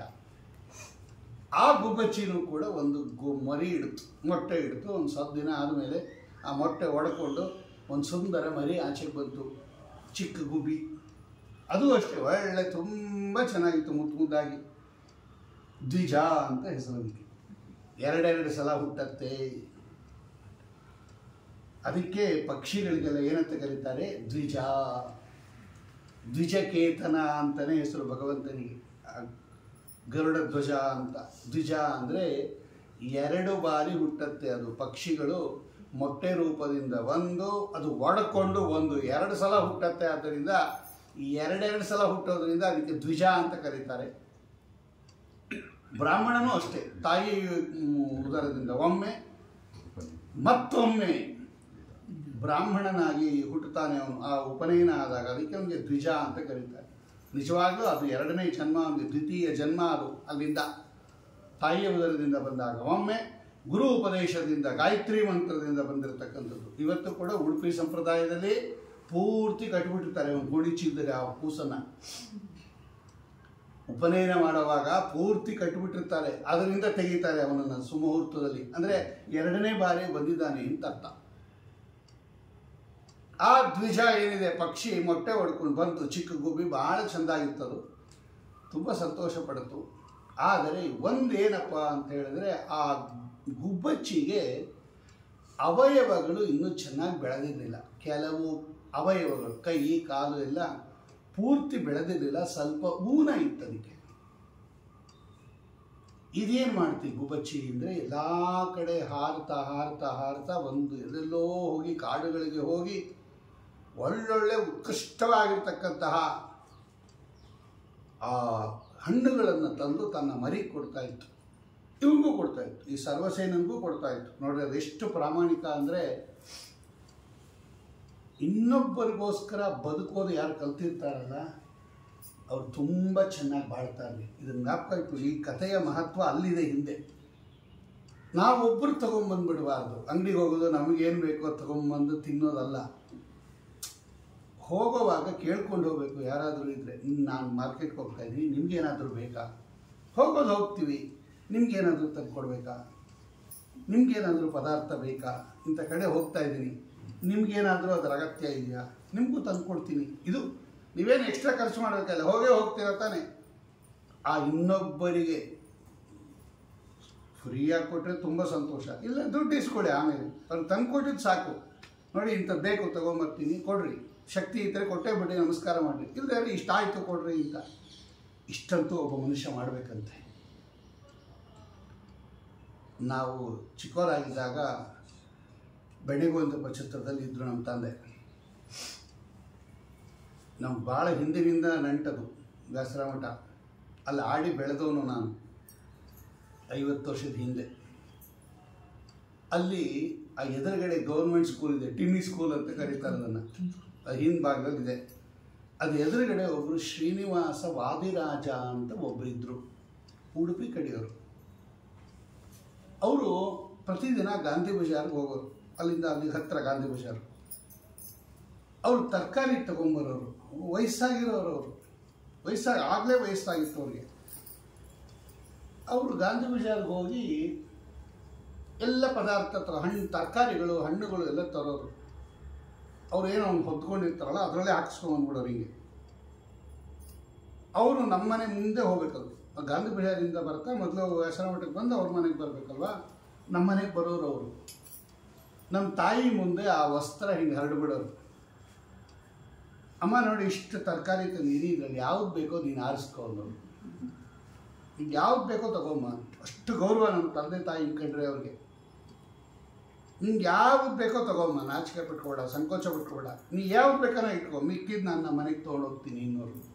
ಪ್ರತಿದಿನ ತೊಗೊಂಬರೋರು, ಹೀಗೆ ಪ್ರತಿದಿನ ತಗೋರು. ನಮ್ಮ ತಾಯಿಗೆ ಸಂಕೋಚ, 1-2 ತೊಗೊಂಡು, ಯಾಕಮ್ಮ ಅಷ್ಟೊಂದು ಜನ ಹುಡುಗರಿದ್ದಾರೆ, ನಿಂಗೇನು ಬೇಕೋ ಇಟ್ಕೊ. ನಾನು ಅವ್ರು ನಮ್ಮ ತಂಗಿ ನಾವಿಬ್ಬರೇ ಇದ್ದಿದ್ದು ಅವ್ರಿಗೆ, ಅವರೆಲ್ಲ ಹುಟ್ಟೇ ಇರಲಿಲ್ಲ, ಚಿಕ್ಕ ವಯಸ್ಸು, ನಾವಿಬ್ಬರೇ ಇದ್ದಿದ್ದು. ಏನು ಅವಳಿಗೂ ಗೊತ್ತಿದೆಯೋ ಇಲ್ಲ ಮರ್ತೋಗ್ಬಿಟ್ಟಿದೆ, ನಾನು ಹೇಳ್ತಾ ಇದ್ದೀನಿ ಕೇಳಿ. ಹರಡ್ಬಿಡೋರು, ತಮ್ಮ ಪಂಚ ಹರಡ್ಬಿಡೋರು, ಏನೇನು ತಂದಿದ್ದಾರೆ ಎಲ್ಲ ಏನು ಬೇಕೋ ಇಟ್ಕೊಮ್ಮ. ದುಡ್ಡು ಕೊಡೋಕ್ಕೆ ಬಂದರೆ ಎಲ್ಲನೂ ಉಂಟ, ನೀ ತೊಗೊಂಬೋದೇ ಒಂದು ದೊಡ್ಡ ವಿಷಯ. ನಮ್ಗೆ ಏನು ಬೇಕೋ ತಗೋ ತಾಯಿ, ನಮ್ಮ ತಾಯಿ ಏನು ಬೇಕೋ ತೊಗೊಂಬೋದು. ಆಯ್ತಮ್ಮ ನಮಸ್ಕಾರ ಮಾಡಿ ಹೋಗೋರು. ನೋಡಿ ಇಷ್ಟು ಉಪಕಾರ ಮಾಡೋರು ಅವರು, ಎಷ್ಟು ಸಂತೋಷದಿಂದ ಮಾಡೋರು ಗೊತ್ತಾ. ಆವಾಗೇನಂದ್ರು ಎಲ್ಲ 5 ಪೈಸಾ 10 ಪೈಸಾ 3 ಪೈಸಾ ಅಷ್ಟೇ ಬೇಕಾದಷ್ಟು ತರಕಾರಿ ಬರೋದು. KG 10 ಪೈಸಾ 1 KG, 2 ಪೈಸಾ ಕೊಟ್ಟರೆ ಒಂದು ಕೊತ್ತಂಬರಿ ಸೊಪ್ಪು ಕಟ್ಕೊಡೋರು. ಇಷ್ಟು ಚೀಪ್ ರೇಟ್ ಕಾಲ ಅದು. ಅಂದರೆ ಆ ಮನೋಭಾವ ಹೆಂಗಿತ್ತು ಹಿಂದಿನವ್ರದ್ದು. ಆಮೇಲೆ ಪಾಪ ಅವರು ಹಿಡಿಯೋವಾಗ ಒಂದು ದಿವಸ ಕಾಲು ಜಾರಿ ಕಾಲು ಮುರಿದ್ಕೊಂಡು ಹಾಗೆ ಪ್ರಾಣ ಬಿಟ್ಬಿಟ್ರು. ಸಿನಿಮಾ ಇವತ್ತು ಅವರು ಮನೆಯವರು ಇದ್ದಾರೆ, ಒಂದಿನ ತೋರಿಸ್ತೀನಿ ನೋಡಿ, ಆ ಟಿಮ್ಮಿ ಸ್ಕೂಲ್ ಎದುರುಗಡೆ ಈಗಲೂ ಇದ್ದಾರೆ. ಆ ಶ್ರೀನಿವಾಸ ವಾದಿರಾಜರ ವಂಶದವರು, ನಾನು ಹೋದರೆ ಮಾತಾಡಿಸ್ತಾರೆ, ಬಾಪ ಕೂಸು ಶ್ರೀನಿವಾಸ ಚೆನ್ನಾಗಿದೆಯೇನೋ ಅಂತ. ಅಷ್ಟು ಗೌರವ ಅವ್ರಿಗೆ. ಅಂದರೆ ಏನರ್ಥ, ಪರೋಪಕಾರಕ್ಕಾಗಿ ಬಾಳಬೇಕು. ನಾವು ಅಂದ್ಕೊಂಡ್ಬಿಟ್ಟಿದ್ವಿ ತುಂಬ ಖರ್ಚಾಗತ್ತೆ, ತುಂಬ ಏನೇನೂ ಇಲ್ಲ ರೀ, ಏನೇನೂ ಇಲ್ಲ. ನಾನು ಹೇಳ್ಕೊಡ್ತೀನಿ ನಿಮಗೇನೂ ಬರ್ಡನ್ ಆಗ್ದಂಗೆ. ಪರೋಪಕಾರ ಹೆಂಗೆ ಮಾಡ್ಬೋದು, ಪುಣ್ಯ ಹೆಂಗೆ ಸಂಪಾದೋದು, ಕಟ್ಟು ಬುತ್ತಿಯ ಮುಂದೆ ಉಣಲುಂಟು ತಾಳು. ಮುಂದೆ ಅವ್ರಿಗೆ ಎಷ್ಟು ಅನುಗ್ರಹ ಆಗುತ್ತೆ. ಒಬ್ಬ ಬ್ರಾಹ್ಮಣನ ಮನೆಗೆ, ದೇವ್ರ ಪೂಜೆ ಮಾಡುವ ಒಬ್ಬ ಬ್ರಾಹ್ಮಣನ ಮನೆಗೆ ಉಚಿತವಾಗಿ ಅಕ್ಕಿನೋ ಬೇಳೆನೋ ತರಕಾರಿನೋ ಹೂವು ಹಣ್ಣು ತಂದಿಟ್ಟರೆ ಅದರ ಫಲ ನಿಮ್ಮ ವಂಶದವ್ರನ್ನೆಲ್ಲ ರಕ್ಷಣೆ ಮಾಡುತ್ತೀರಿ. ಅವ್ರಿಗೋಸ್ಕರನಾದರೂ ನಾವು ತ್ಯಾಗ ಮಾಡಬೇಕು. ನಮ್ಮ ಮಕ್ಕಳು ಮೊಮ್ಮಕ್ಕಳಾದರೂ ಚೆನ್ನಾಗಿರ್ತಾರೆ ನಾವು ಮಾಡಿದ ಪುಣ್ಯದಿಂದ. ಆ ಗುಬ್ಬಚ್ಚಿ ಏನು ಮಾಡೋದು ಅಂದರೆ ತನ್ನ ಮಗುವಿಗೆ ಹಣ್ಣು ಗಿಣ್ಣು ತಂದುಕೊಟ್ಟು ಈ ಹುಡುಗನಿಗೂ ತಂದುಕೊಡೋದಂತೆ. ಈ ಸರ್ವಸೇನಂಗೆ ರಾಜನ್ ತಗೋ ನಿಮ್ಮ ಕೂಸು ಕೊಡು, ಅಪೂರ್ವ ಅದು, ಇದು ತಿಂದರೆ ಶಕ್ತಿ ಬರುತ್ತೆ. ಇವನು ಸ್ವಲ್ಪ ವೀಕ್ ಆಗಿದ್ದ, ಇವನು ಸರ್ವಸೇನ, ತಗೋ ಇದು ಕೊಡು ಶಕ್ತಿ ಬರುತ್ತೆ, ಈ ಹಣ್ಣು ತಿನ್ನು, ಅದೆಲ್ಲ ಔಷಧಿಯ ಹಣ್ಣುಗಳೆಲ್ಲ ತಗೊಬರೋದಂತೆ. ಏನಾಗಿದೆ ಒಂದು ದಿವಸ ಅಂದರೆ ಈ ಸರ್ವಸೇನ ಬೆಳೀತಾ ಬೆಳೀತಾ ಬೆಳೀತಾ ಆ ಗುಬ್ಬಚ್ಚಿನೂ ಬೆಳೀತಾ ಇದೆ. ಅದಕ್ಕೆಲ್ಲ ದಷ್ಟಪುಷ್ಟವಾಗಿ ಆಯ್ತದ. ಆಮೇಲೆ ಆ ಹಣ್ಣು ಗಿಣ್ಣು ಎಲ್ಲ ತಿಂದು ಮಹಾಹಠ ಈ ಸರ್ವಸೇನಂದು, ಮಹಾಹಠ ನೀವು ಬರ್ತಾ ಬರ್ತಾ ಬೆಳೀತಾ ಬೆಳೀತಾ ಬೆಳೀತಾ ಮಹಾಹಠ ಆಗುತ್ತೆ.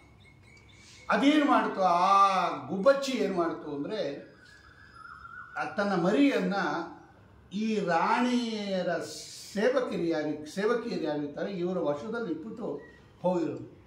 ಬ್ರಹ್ಮದತ್ತಂಗೆ ಹೇಳ್ತು, ಈ ಗುಬ್ಬಚ್ಚಿ ಮರಿನ ನಿನ್ನ ಹತ್ರ ಇಟ್ಟಿರ್ತೀನಿ, ನೀನು ಇದನ್ನು ರಕ್ಷಣೆ ಮಾಡು ಅಂತ ಹೇಳಿ ಇವನ ಹತ್ರ ಬಿಟ್ಟುಬಿಟ್ಟು ಅಲಿಯಕ್ಕೆ ಹೋಗೋದು. ಸುತ್ತ ನೋಡ್ಕೊಂಬರು.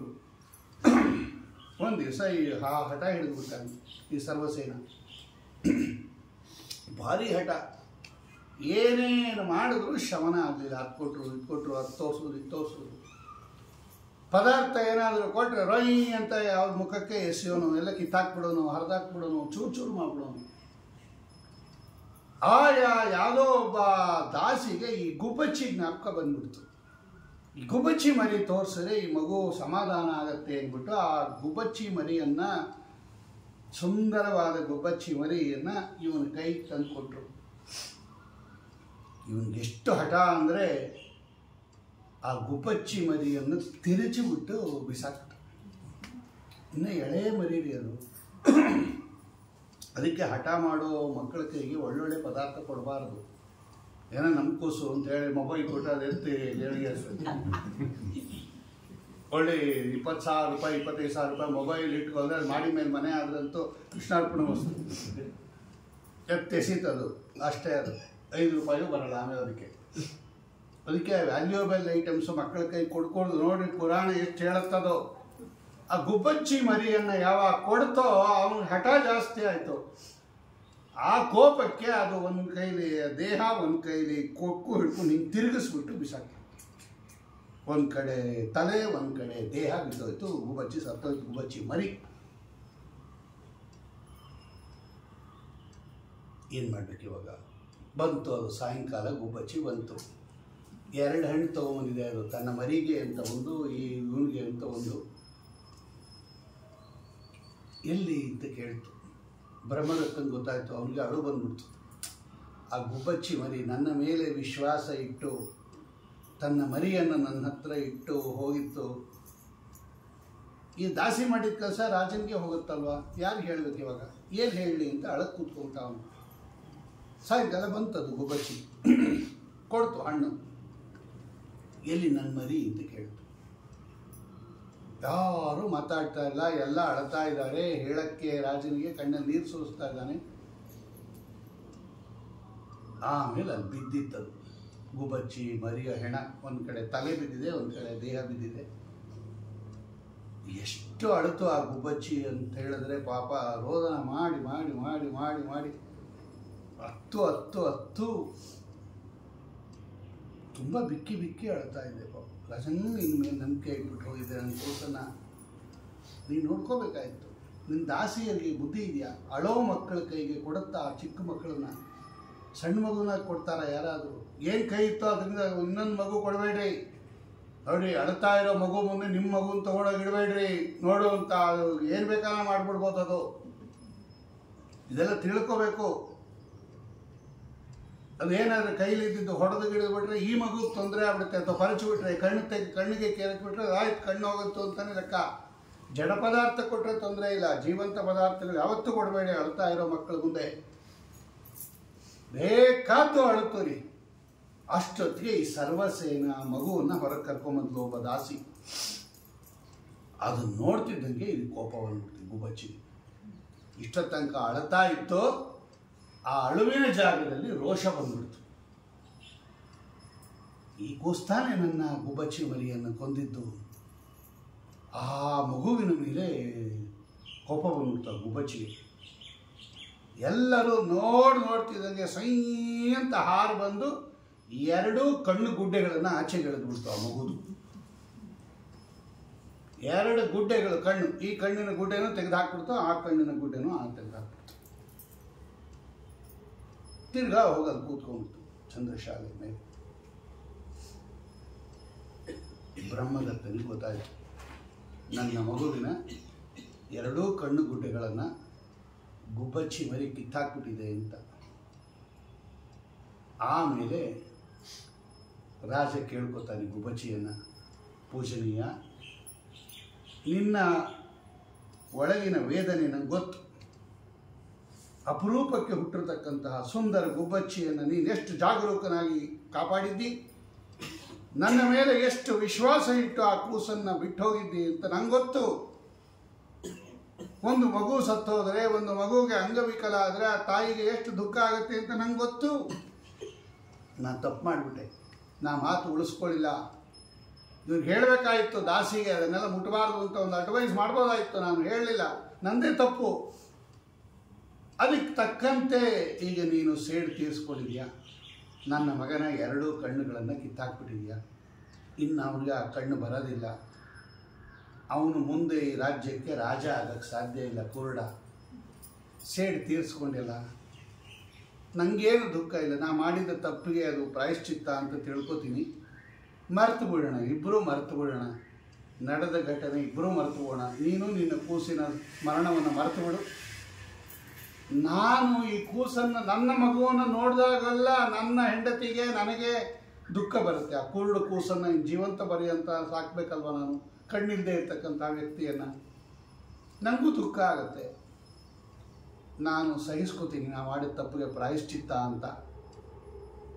ಆದರೆ ಇಬ್ಬರೂ ಕೂಡ ಅದನ್ನು ಮರೆತು ಬಿಟ್ಟು ಮೊದಲು ಹೆಂಗಿದ್ವು ಹಾಗೆ ನಾವು ಸ್ನೇಹದಿಂದ ಇರೋಣ ಅಂತ ಒಂದು ಮಾತಾಡ್ದ ಬ್ರಹ್ಮದತ್ತ.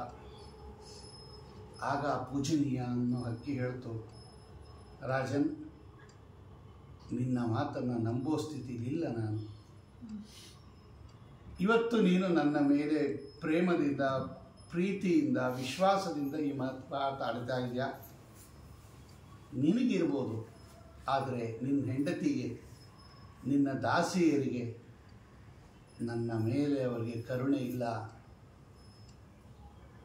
ನನ್ನ ಮಗು ಸತ್ತೋಗಿದ್ದನ್ನು ಮರೆತು ಬಿಡ್ತಾರೆ ಅವರು. ಅದು ಸತ್ತೋಯ್ತು, ಅದು ಅಂತ್ಯ ಸಂಸ್ಕಾರ ಮಾಡ್ತಾರೆ, ಬಿಸಾಕ್ಬಿಡ್ತಾರೆ. ಆದರೆ ನಿನ್ನ ಮಗು ಜೀವಂತವಾಗಿರುತ್ತೆ, ಅದು ಸತ್ತಿಲ್ಲ, ಬರೀ ಕಣ್ಣು ಮಾತ್ರ ಹೋಗಿದೆ. ಆ ಕಣ್ಣಿಲ್ಲದೆ ಇರೋ ಮಗುನ ನೋಡಿದಾಗೆಲ್ಲ ಅವ್ರಿಗೆ ಹೊಟ್ಟೆಯಲ್ಲಿ ಸಂಕಟ ಆಗತ್ತೆ. ಆವಾಗ ನಾ ಮಾಡಿದ್ದು ಅಂತ ಹೇಳಿ ನನ್ನ ಮೇಲೆ ಅವ್ರ ಕೋಪ ಬಂದೇ ಬರುತ್ತೆ. ನಾನು ನೆಮ್ಮದಿಯಿಂದ ಇರೋಕ್ಕೆ ಸಾಧ್ಯ ಇಲ್ಲ. ನಾನು ಪ್ರಾಣ ಭಯದಿಂದಲೇ ನಿನ್ನ ಹತ್ರ ಇರಬೇಕಾಗ್ತದೆ. ನೀನು ನನಗೇನು ಮಾಡಲ್ಲ, ಆದರೆ ನಿನ್ನ ಹೆಂಡತಿ ಆ ಕುರುಡನ್ನು ಮಾಡಿದ್ದು ನನ್ನ ಮಗನನ್ನು ಇದೇ ಗುಬ್ಬಚ್ಚಿ ಅಂತ ಹೇಳಿ ಇವತ್ತಲ್ಲ ನಾಳೆ ನನ್ನ ಮೇಲೆ ಅವಳು ಸೇಡು ತೀರಿಸ್ಕೊತಾಳೆ. ತಾಯಿಗೆ ಎಷ್ಟು ದುಃಖ ಆಗುತ್ತೆ ಮಗನಿಗೆ ಅನ್ನೋದು ನಂಗೆ ಗೊತ್ತು. ನಾನು ಮರಿಯನ್ನು ಕಳ್ಕೊಂಡಿದ್ದೀನಿ. ಒಂದು ಸಲ ಸಂಬಂಧ ಮುರಿದೋದ ಮೇಲೆ ಮತ್ತೆ ಅದನ್ನು ಅಂಟಿಸೋಕ್ಕಾಗಲ್ಲ ರಾಜ, ಅದು ಹೇಳುತ್ತೆ ಆ ಗುಬ್ಬಚ್ಚಿ. ಅದಕ್ಕೆ ಚೆನ್ನಾಗಿ ಇಟ್ಕೊಂಡಿರ್ಬೇಕು ಒಬ್ಬ ವ್ಯಕ್ತಿಯನ್ನು. ಯಾವುದಾದ್ರೂ ಒಂದು ಕಾರಣಕ್ಕೆ ಅವರಲ್ಲಿ ಏನಾದರೂ ಬಿರುಕು ಬಿಟ್ಟುಬಿಟ್ರೆ ಅದು ಜಾಯಿಂಟ್ ಆಗುತ್ತೆ ಹೊರತು ಮೊದಲಿದ್ದಂಗೆ ಇರಲ್ಲ. ಅದು ಇದ್ದರೂ ಕೂಡ ಶಾಶ್ವತವಾಗಿರಲ್ಲ. ನಿನಗಿವತ್ತು ಹಂಗೆ ಅನ್ಸ್ಬೋದು, ನಾಳೆ ನೀ ಕುರುಡು ಮಗುವನ್ನು ನೋಡಿದಾಗ ನಿಂಗೆ ನನ್ನ ಮೇಲೆ ಕೋಪ ಬಂದು ನನಗೆ ನಿನ್ನಿಂದನಾದರೂ ತೊಂದರೆ ಆಗ್ಬೋದು, ನಿನ್ನಿಂದಾದರೆ ನಿನ್ನ ಹೆಂಡತಿಯಿಂದಾದರೂ ತೊಂದರೆ ಆಗ್ಬೋದು, ಅಥವಾ ನಿನ್ನ ದಾಸಿಯರು ನನಗೆ ತೊಂದರೆ ಕೊಡ್ಬೋದು. ಆದ್ದರಿಂದ ಸಂಬಂಧ ಒಂದು ಸಲ ಕೆಟ್ಟೋಯ್ತು ಅಂದರೆ, ಹಾಲಿಗೆ ಹುಳಿ ಹಿಂಡುಬಿಟ್ರಿ ಅಂದರೆ ಮತ್ತೆ ಹಾಲಾಗಿ ಮಾಡೋಕ್ಕೆ ಸಾಧ್ಯ ಇಲ್ಲ ಅದನ್ನು. ಆದ್ದರಿಂದ ನಿನ್ನ ಈ ಮರಳು ಮಾತಿಗೆ ನಾನು ಒಪ್ಪೋದಿಲ್ಲ. ಆಯಿತು ರಾಜನ್, ನಾನು ಇಲ್ಲಿರಲ್ಲ ಅಂತ ಹೇಳಿ ಆ ಗುಬ್ಬಚ್ಚಿ ಹಾರು ಹೋಯಿತು ಅಂತ ಒಂದು ಕತೆ ಹೇಳ್ತಾರಪ್ಪ. ಇದಕ್ಕೆ ಪೂಜನೀಯ ಅನ್ನತಕ್ಕಂತಹ ಹಕ್ಕಿಯ ಕತೆ ಶುಕ್ರನೀತಿ ಅಂತ ಕರೀತಾರೆ. ಅಂದರೆ ಏನು ಇದರ ಹಿಂದಿರೋದು? ಸಂಬಂಧಗಳು ಒಂದು ಸಲ ಹಾಳಾದ ಮೇಲೆ ಮೊದಲು ಇದ್ದ ನಂಬಿಕೆ ಆ ವ್ಯಕ್ತಿಯಲ್ಲಿ ಬರಲ್ಲ. ಅದಕ್ಕೋಸ್ಕರ ನಂಬಿದವರನ್ನು ಎಂದೂ ಕೂಡ ದ್ರೋಹ ಮಾಡಬೇಡ್ರಿ. ನಮ್ಮ ಮೇಲೆ ಅವರು ವಿಶ್ವಾಸ ಇಟ್ಟುಕೊಂಡು ಏನಾದರೂ ಪದಾರ್ಥವನ್ನು, ಏನಾದರೂ ಒಂದು ಜವಾಬ್ದಾರಿಯನ್ನು ಕೊಟ್ಟರೆ ಆ ಜವಾಬ್ದಾರಿಯನ್ನು ನೀವು ನಿಭಾಯಿಸದೆ ಅನಾಹುತ ಮಾಡಿಬಿಟ್ರೆ ಮತ್ತೊಮ್ಮೆ ಅವರು ನಿಮ್ಮ ಜೊತೆ ಇರೋಕ್ಕೆ ಇಷ್ಟಪಡಲ್ಲ. ಆ ಸಂಬಂಧ ಮತ್ತೆ ಇರೋದಿಲ್ಲ. ಬಿರುಕು ಬಿಟ್ಟ ಮೇಲೆ ಮತ್ತೆ ಅದನ್ನು ಸೇರಿಸಿದ್ರು ಅದು ಅಟ್ಯಾಚ್ಮೆಂಟು ಸೇರಿಸ್ತಾರೆ ಹೊರತು ಮೊದಲಿದ್ದಂಗೆ ಇರೋದಿಲ್ಲ. ಅದರಿಂದ ಹಂಗಾಗದೇ ಇರೋ ಹಾಗೆ ನೋಡಿಕೊಳ್ಳ್ರಿ ಅಂತಕ್ಕಂತಹ ಇದಕ್ಕೆ ಶುಕ್ರನೀತಿ ಅಂತ ಕರೀತಾರೆ. ಇಂತಹ ಒಂದು ನೀತಿ ಕಥೆಯನ್ನು ಹರಿವಂಶದಲ್ಲಿ ವೇದವ್ಯಾಸ ದೇವರು ನಿರೂಪಣೆ ಮಾಡಿದ್ದಾರೆ. ಇದನ್ನು ವೈಶಂಪಾಯನರು ಜನಮೇಜಯನಿಗೆ ನಿರೂಪಣೆ ಮಾಡ್ತಾರೆ. ಇದು ಬ್ರಹ್ಮದತ್ತನ ಜೀವನದಲ್ಲಿ. ಆಗ ಬ್ರಹ್ಮದತ್ತನಿಗೆ ಏನೂ ಹೇಳೋಕ್ಕಾಗಲ್ಲ, ಒಪ್ಕೊಂಡ್ಬಿಡ್ತಾನು. ಹೌದು ಪೂಜನೀಯ, ನೀ ಹೇಳಿದ್ದು ತಪ್ಪು, ನೀ ಹೇಳಿದ್ದೆಲ್ಲ ಸರಿಯಾಗಿದೆ. ನನಗೆ ನಿನ್ನ ಮೇಲೆ ಏನೂ ಇಲ್ಲದೆ ಇದ್ದರೂ ಕೂಡ ನಾನು ನನ್ನ ಹೆಂಡತಿ ಕುರುಡು ಮಗನನ್ನು ನೋಡಿದಾಗ ಒಂದಲ್ಲ ಒಂದು ದಿವಸ ಒಳಗಡೆ ರೋಷ ಜ್ಞಾಪಕ ಬಂದ್ಬಿಡುತ್ತೆ, ನಿನಗೆ ತೊಂದರೆ ಕೊಡ್ತಾರೆ. ಆಯಿತು ಅಂತ ಹೇಳಿ ಚಂದ್ರಶಾಲೆಯಲ್ಲಿರ್ತಕ್ಕಂಥ ಗುಬ್ಬಚ್ಚಿ ಹಾರು ಹೊರಟೋಗುತ್ತೆ. ಇನ್ನು ನಿನ್ನ ಸಹವಾಸ ನನಗೆ ಬೇಡ ಅಂತಹ ಒಂದು ಕಥೆಯನ್ನು ಹರಿವಂಶದಲ್ಲಿ ನಿರೂಪಣೆ ಮಾಡಿದ್ದಾರೆ. ಇದರ ಹಿಂದೆ ಎಷ್ಟು ತತ್ವ ಇದೆ ಅಂತ ಈಗಾಗಲೇ ನಾನು ಹೇಳಿದ್ದೀನಿ. ಆದ್ದರಿಂದ ನಂಬಿಕೆ ದ್ರೋಹ ಎಂದು ಮಾಡಬಾರ್ದು. ನಾವು ನಮ್ಮ ಮೇಲೆ ನಂಬಿಕೆ ಇಟ್ಟವ್ರಿಗೆ ನಮ್ಮ ತೊಂದರೆ ಆದರೂ ಕೂಡ ಅವರನ್ನು ನಾವು ಉಳಿಸ್ಕೋಬೇಕೇ ಹೊರತು ನಮ್ಮ ಮೇಲೆ ನಂಬಿಕೆ ಇಟ್ಟವ್ರಿಗೆ ಎಂದೂ ದ್ರೋಹ ಮಾಡಬಾರ್ದು. ವಾಲ್ಮೀಕಿ ರಾಮಾಯಣದಲ್ಲಿ ಇದಕ್ಕೆ ಸಂಬಂಧಪಟ್ಟಂತೆ ಒಂದು ಕಥೆ ಇದೆ, ಅಲ್ಲೊಂದು ಕಥೆ ಇದೆ, ಇದೇ ಥರ ಒಂದು ಕಥೆ ಇದೆ. ನಂಬಿಕೆ ದ್ರೋಹ ಅದು ಸೀತಾದೇವಿ ಹನುಮಂತ ದೇವರಿಗೆ ಹೇಳ್ತಾಳೆ, ಆ ರಾವಣನ ಸಂಹಾರ ಆದ ಮೇಲೆ ವನಕ್ಕೆ ಹೋದಾಗ, ಕರ್ಕೊಂಬರಕ್ಕೆ ಹೋದಾಗ ಸೀತಾದೇವಿಯನ್ನು ರಾಮದೇವರ ಆದೇಶದಂತೆ ಅಶೋಕವನದಲ್ಲಿರ್ತಕ್ಕಂಥ ಸೀತಾದೇವಿಯನ್ನು ಕರ್ಕೊಂಬರೋವಾಗ ಸೀತಾದೇವಿ ಹನುಮಂತ ದೇವರು ಒಂದು ಕಥೆ ಹೇಳ್ತಾಳೆ, ಇದೇ ಥರ ಕಥೆ ಹೇಳ್ತಾಳೆ ಅವರು. ಅದರಿಂದ ಅದಕ್ಕೆ ರಾಮಾಯಣ, ಮಹಾಭಾರತ, ಹರಿವಂಶ ಎಲ್ಲ ಆಗಾಗ ಕೇಳ್ತಾ ಇರಬೇಕು. ಜೀವನ ಹೆಂಗೆ ನಡಿಬೇಕು, ಬಾಳಬೇಕು ಅನ್ನೋದನ್ನು ಬಹಳ ಸುಂದರವಾಗಿ ನಿರೂಪಣೆ ಮಾಡುತ್ತೆ ಅಂತ ಹೇಳ್ತಾ, ಪಿತೃಕಾರ್ಯ ಎತ್ತು ಶ್ರೇಷ್ಠ ಅನ್ನೋದು ಮುಖ್ಯ ತಾತ್ಪರ್ಯ. ಆದ್ದರಿಂದ ಶ್ರದ್ಧಾಭಕ್ತಿಗಳಿಂದ ಪಿತೃಕಾರ್ಯ ಮಾಡಿರಿ. ಎಲ್ಲರೂ ಕೂಡ ಅದಕ್ಕೆ, ಎಲ್ಲರೂ ಕರ್ತೃಗಳಲ್ಲದೆ ಇದ್ದರೂ ಕೂಡ ವೈಭವದಿಂದ ಮಾಡೋಕ್ಕೆ ನೀವೆಲ್ಲ ಸಹಾಯ ಮಾಡ್ಬೋದು. ದಾನ ಧರ್ಮ, ಬೇಕಾದ್ದು ಹಣ್ಣು ಹಂಪಲು ತಂದು ಕೊಡೋದು, ಇರೋ ಪದಾರ್ಥಗಳು ಬ್ರಾಹ್ಮಣನಿಗೆ ದಾನ, ಇದೆಲ್ಲ ತೊಗೊಂಡೋಗಿ ಅವ್ರಿಗೆ ಕೊಡ್ತಾರ್ರಿ. ನಾವು ಇಲ್ಲೇನು ಕೊಡ್ತೀವೋ ಎಲ್ಲ ನಿಮ್ಮ ತಂದೆ ತಾತ ಮುತ್ತಾತಂದ್ರಿಗೆ ತಲುಪಿಸ್ತಾರೆ. ಆ ಪುಣ್ಯದಿಂದ ಅವರಿಗೆ ಸದ್ಗತಿ ಆಗತ್ತೆ. ಎಲ್ಲರೂ ಅವರವರ ಪುಣ್ಯ ಕರ್ಮಾನುಸಾರವಾಗಿ ಉತ್ತಮ ಗತಿಯನ್ನು ಹೊಂದೋದು. ಆದರೆ ಅವರಿಂದ ನಾವು ಉಪಕೃತರಾಗಿದ್ದೀವಿ. ಅವ್ರು ಶರೀರ ಕೊಟ್ಟಿದ್ದಾರೆ, ಓದಿಸಿದ್ದಾರೆ, ಮದುವೆ ಮಾಡಿದ್ದಾರೆ, ಕಷ್ಟಪಟ್ಟಿದ್ದಾರೆ, ಅವ್ರಿಗಿತ್ತೋ ಇಲ್ವೋ, ತಿಂದರೋ ತಿನ್ನಲಿಲ್ವೋ, ನಮ್ಮ ಉದ್ಧಾರವನ್ನು ಮಾಡಿರೋದ್ರಿಂದ ಅವರಿಗೆ ನಾವು ಕೊಡಬಹುದಾದ, ಮರಣ ಆದ ಮೇಲೆ ಕೊಡಬಹುದಾದ ಏಕೈಕ ಕಾಣಿಕೆ ಅಂದರೆ ಏನು? ಶ್ರಾದ್ದ ಮಾಡಿ ಬ್ರಾಹ್ಮಣರ ಭೋಜನ ಮಾಡಿಸ್ಬೋದು. ಆದ್ದರಿಂದ ಅದಕ್ಕೆಲ್ಲರೂ ಕೂಡ ಮನೆಯಲ್ಲಿ ಒಂದು ಶ್ರಾದ್ದ ಅಂದರೆ ಉತ್ಸಾಹದಿಂದ ಎಲ್ಲರೂ ಪಾಲ್ಗೊಂಡು ನಾವೀ ಹಣ್ಣು ತರ್ತೀವಿ, ನಾವೀ ಪದಾರ್ಥ ತರ್ತೀವಿ, ನಾವೀ ದಾನ ತರ್ತೀವಿ, ಚೆನ್ನಾಗಿ ಮಾಡಿರಿ ಅಂತ ಹೇಳಿ ದೊಡ್ಡದಾಗಿ ಮಾಡದೆ ಚಿಕ್ಕದಾಗಿ ಮಾಡಿ ಯೋಗ್ಯರನ್ನು ಕರೆಸಿ ದಾನ ಧರ್ಮಾದಿಗಳು ಮಾಡಿದರೆ ಅವರು ಮನಪೂರ್ತಿ ನಿಮಗೆ ಆಶೀರ್ವಾದ ಮಾಡ್ತಾರೆ. ಅವರ ಆಶೀರ್ವಾದ ಬಲದಿಂದಲೇ ನಿಮಗೆ ಸತ್ಸಂತಾನಗಳು. ಬರೀ ಮಗು ಹುಟ್ಟತ್ತೆ ಅನ್ನೋದು ಅಷ್ಟೇ ತಿಳ್ಕೊಂಬಿಡ್ಬೇಡಿ. ಎಂಥದೋ ಒಂದು ಮಗು ಹುಟ್ಟತ್ತೆ, ಮಗು ಆದರೆ ಸಾಕು ಅನ್ಸುತ್ತೆ ಈಗ. ಆದರೆ ನಾಳೆ ಆ ಮಗು ದುಷ್ಟ ಆಗ್ಬಿಟ್ರೆ ಯಾಕೆ ಹುಟ್ಟಿತು ಈ ಮಗು ಅನ್ನೋ ಬುದ್ಧಿ ಬಂದ್ಬಿಡುತ್ತೆ. ವೇನನ್ನ ಕೇಸಸ್ ಹಂಗೆ ಆಗಿರೋದು. ಮಗು ಏನೋ ಹುಟ್ಟಿತು, ಆದರೆ ಯಾಕೆ ಇಷ್ಟು ಮಗು ಹುಟ್ಟಿತು, ಅಥವಾ ಕೆಟ್ಟ ಅಂಗವಿಕಲ ಮಗು ಹುಟ್ಟುಬಿಡ್ತು, ಅದು ಜೀವನ ಪರ್ಯಂತ ನೋಡ್ಕೋಬೇಕಾಗತ್ತೆ. ಯಾಕೆ ಹುಟ್ಟಿತು ಬೇಡ ಅನ್ನೋ ಸ್ಟೇಜ್ ಹೊಟ್ಟೋಗುತ್ತೆ. ಹಾಗೆಲ್ಲ ಆಗದೇನೆ ಒಳ್ಳೆ ಚೆನ್ನಾಗಿ ಯಥಾಶಕ್ತಿ ಹರಿಭಕ್ತರಾಗಿರ್ತಕ್ಕಂತಹ ಮಕ್ಕಳು ಹುಟ್ಟಲಿ ಅನ್ನೋ ದೃಷ್ಟಿಯಿಂದ ಈ ಕಥಾಗಳನ್ನೆಲ್ಲ ಕೇಳಬೇಕು ಅಂತ ಹೇಳ್ತಾ, ಅಂತಹ ಒಳ್ಳೆ ಸತ್ಸಂತಾನಗಳನ್ನು ಕೇಳಿರ್ತಕ್ಕಂಥ ಎಲ್ಲರಿಗೂ ಆಗಲಿ ಅನ್ನೋ ದೃಷ್ಟಿಯಿಂದ ಇವತ್ತಿನ ಕಥಾ ಪಿತೃಭಕ್ತಿ ಪಿತೃಕಲ್ಪದೆಲ್ಲ ಮುಗಿಸಿ, ನಾಳೆಯಿಂದ ಚಂದ್ರವಂಶದ ದೊರೆಗಳ ಕಥಾ, ಅದರಲ್ಲಿ ಒಂದು 2-3 ರಾಜರುಗಳ ಕಥೆ ಬಹಳ ಚೆಂದಾಗಿದೆ. ಹರಿವಂಶದಲ್ಲಿ ಭಾಗವತದಲ್ಲಿರೋ ಹಾಗೆ ಇಲ್ಲೂ ಇದೆ. ಆದರೆ ಇಲ್ಲೊಂದು 2 ರಜಿ ಅಂತಕ್ಕಂಥವನ ಕಥಾ ಬಹಳ ಚೆಂದಾಗಿದೆ. ಯಾರು ಪುರೂರವನ ಚಂದ್ರನಿಂದ ಬಂದದ್ದು, ಭಗವಂತನಿಂದ ಬಂದದ್ದು. ಭಗವಂತ ಬ್ರಹ್ಮದೇವರು, ಅತ್ರಿ ಋಷಿಗಳು, ಚಂದ್ರನ ಮಗ ಬುಧ, ಬುಧನ ಮಗ ಪುರೂರವನ ಮಗ ಆಯುವಿಗೆ 5 ಜನ ಮಕ್ಕಳು. ಅದರಲ್ಲಿ ರಜಿ ಅಂತ ಒಬ್ಬ. ಆ ರಜಿಯ ಕಥೆ ಒಂದು ಭಾಗವತದಲ್ಲಿದೆ. ಅವರ ಮಕ್ಕಳಿಗೆಲ್ಲ ರಾಜೇಯರು ಅಂತ ಕರೀತಾರೆ. ಅವನ ಕಥೆ ಒಂದಿದೆ. ಅದೇ ವಂಶದಲ್ಲಿ ಬಂದಿರತಕ್ಕಂಥ ದಿವೋದಾಸ ಅಂತ ಒಬ್ಬ. ಕಾಶಿ ಕಥೆ ಇದೆ. ಕಾಶಿಯನ್ನು ರುದ್ರದೇವರ ವಾಸಕ್ಕೋಸ್ಕರ ಖಾಲಿ ಮಾಡಿರ್ತಕ್ಕಂತಹ ಕಾಶಿ ಕಥಾ ಅಂತಲೇ ಕರೀತಾರೆ. ಅದು ಕಾರ್ತಿವೀರ್ಯಾರ್ಜುನನ ಕಥೆ. ಹೀಗೆಲ್ಲ ಹೇಳಿ ಆಮೇಲೆ ಲೋಕಕ್ಕೆ ಪ್ರಭುವಾಗಿರ್ತಕ್ಕಂತಹ ಕೃಷ್ಣ ಪರಮಾತ್ಮನ ಕಥೆಯನ್ನು ಬಹಳ ಸುಂದರವಾಗಿ ಹರಿವಂಶ ಹೇಳುತ್ತೆ. ನಾಳೆ ಇವ್ರ ಕಥೆಯೆಲ್ಲ ಕೇಳಿಬಿಟ್ಟು ನಾಡದ್ದು ಆಚೆ ನಾಡದ್ದು ಕೃಷ್ಣನ ಕಥಾವನ್ನು ಚಿಂತನೆ ಮಾಡೋಣ ಅಂತ ಹೇಳ್ತಾ, ಇವತ್ತಿನ ಪ್ರವಚನವನ್ನು ಮುಕ್ತಾಯ ಮಾಡೋದಕ್ಕಿಂತ ಮುಂಚೆ ನಾಳೆ ಮತ್ತು ನಾಡದ್ದು 2 ದಿವಸ ಇದೇ ಸಮಯ ಇರುತ್ತೆ.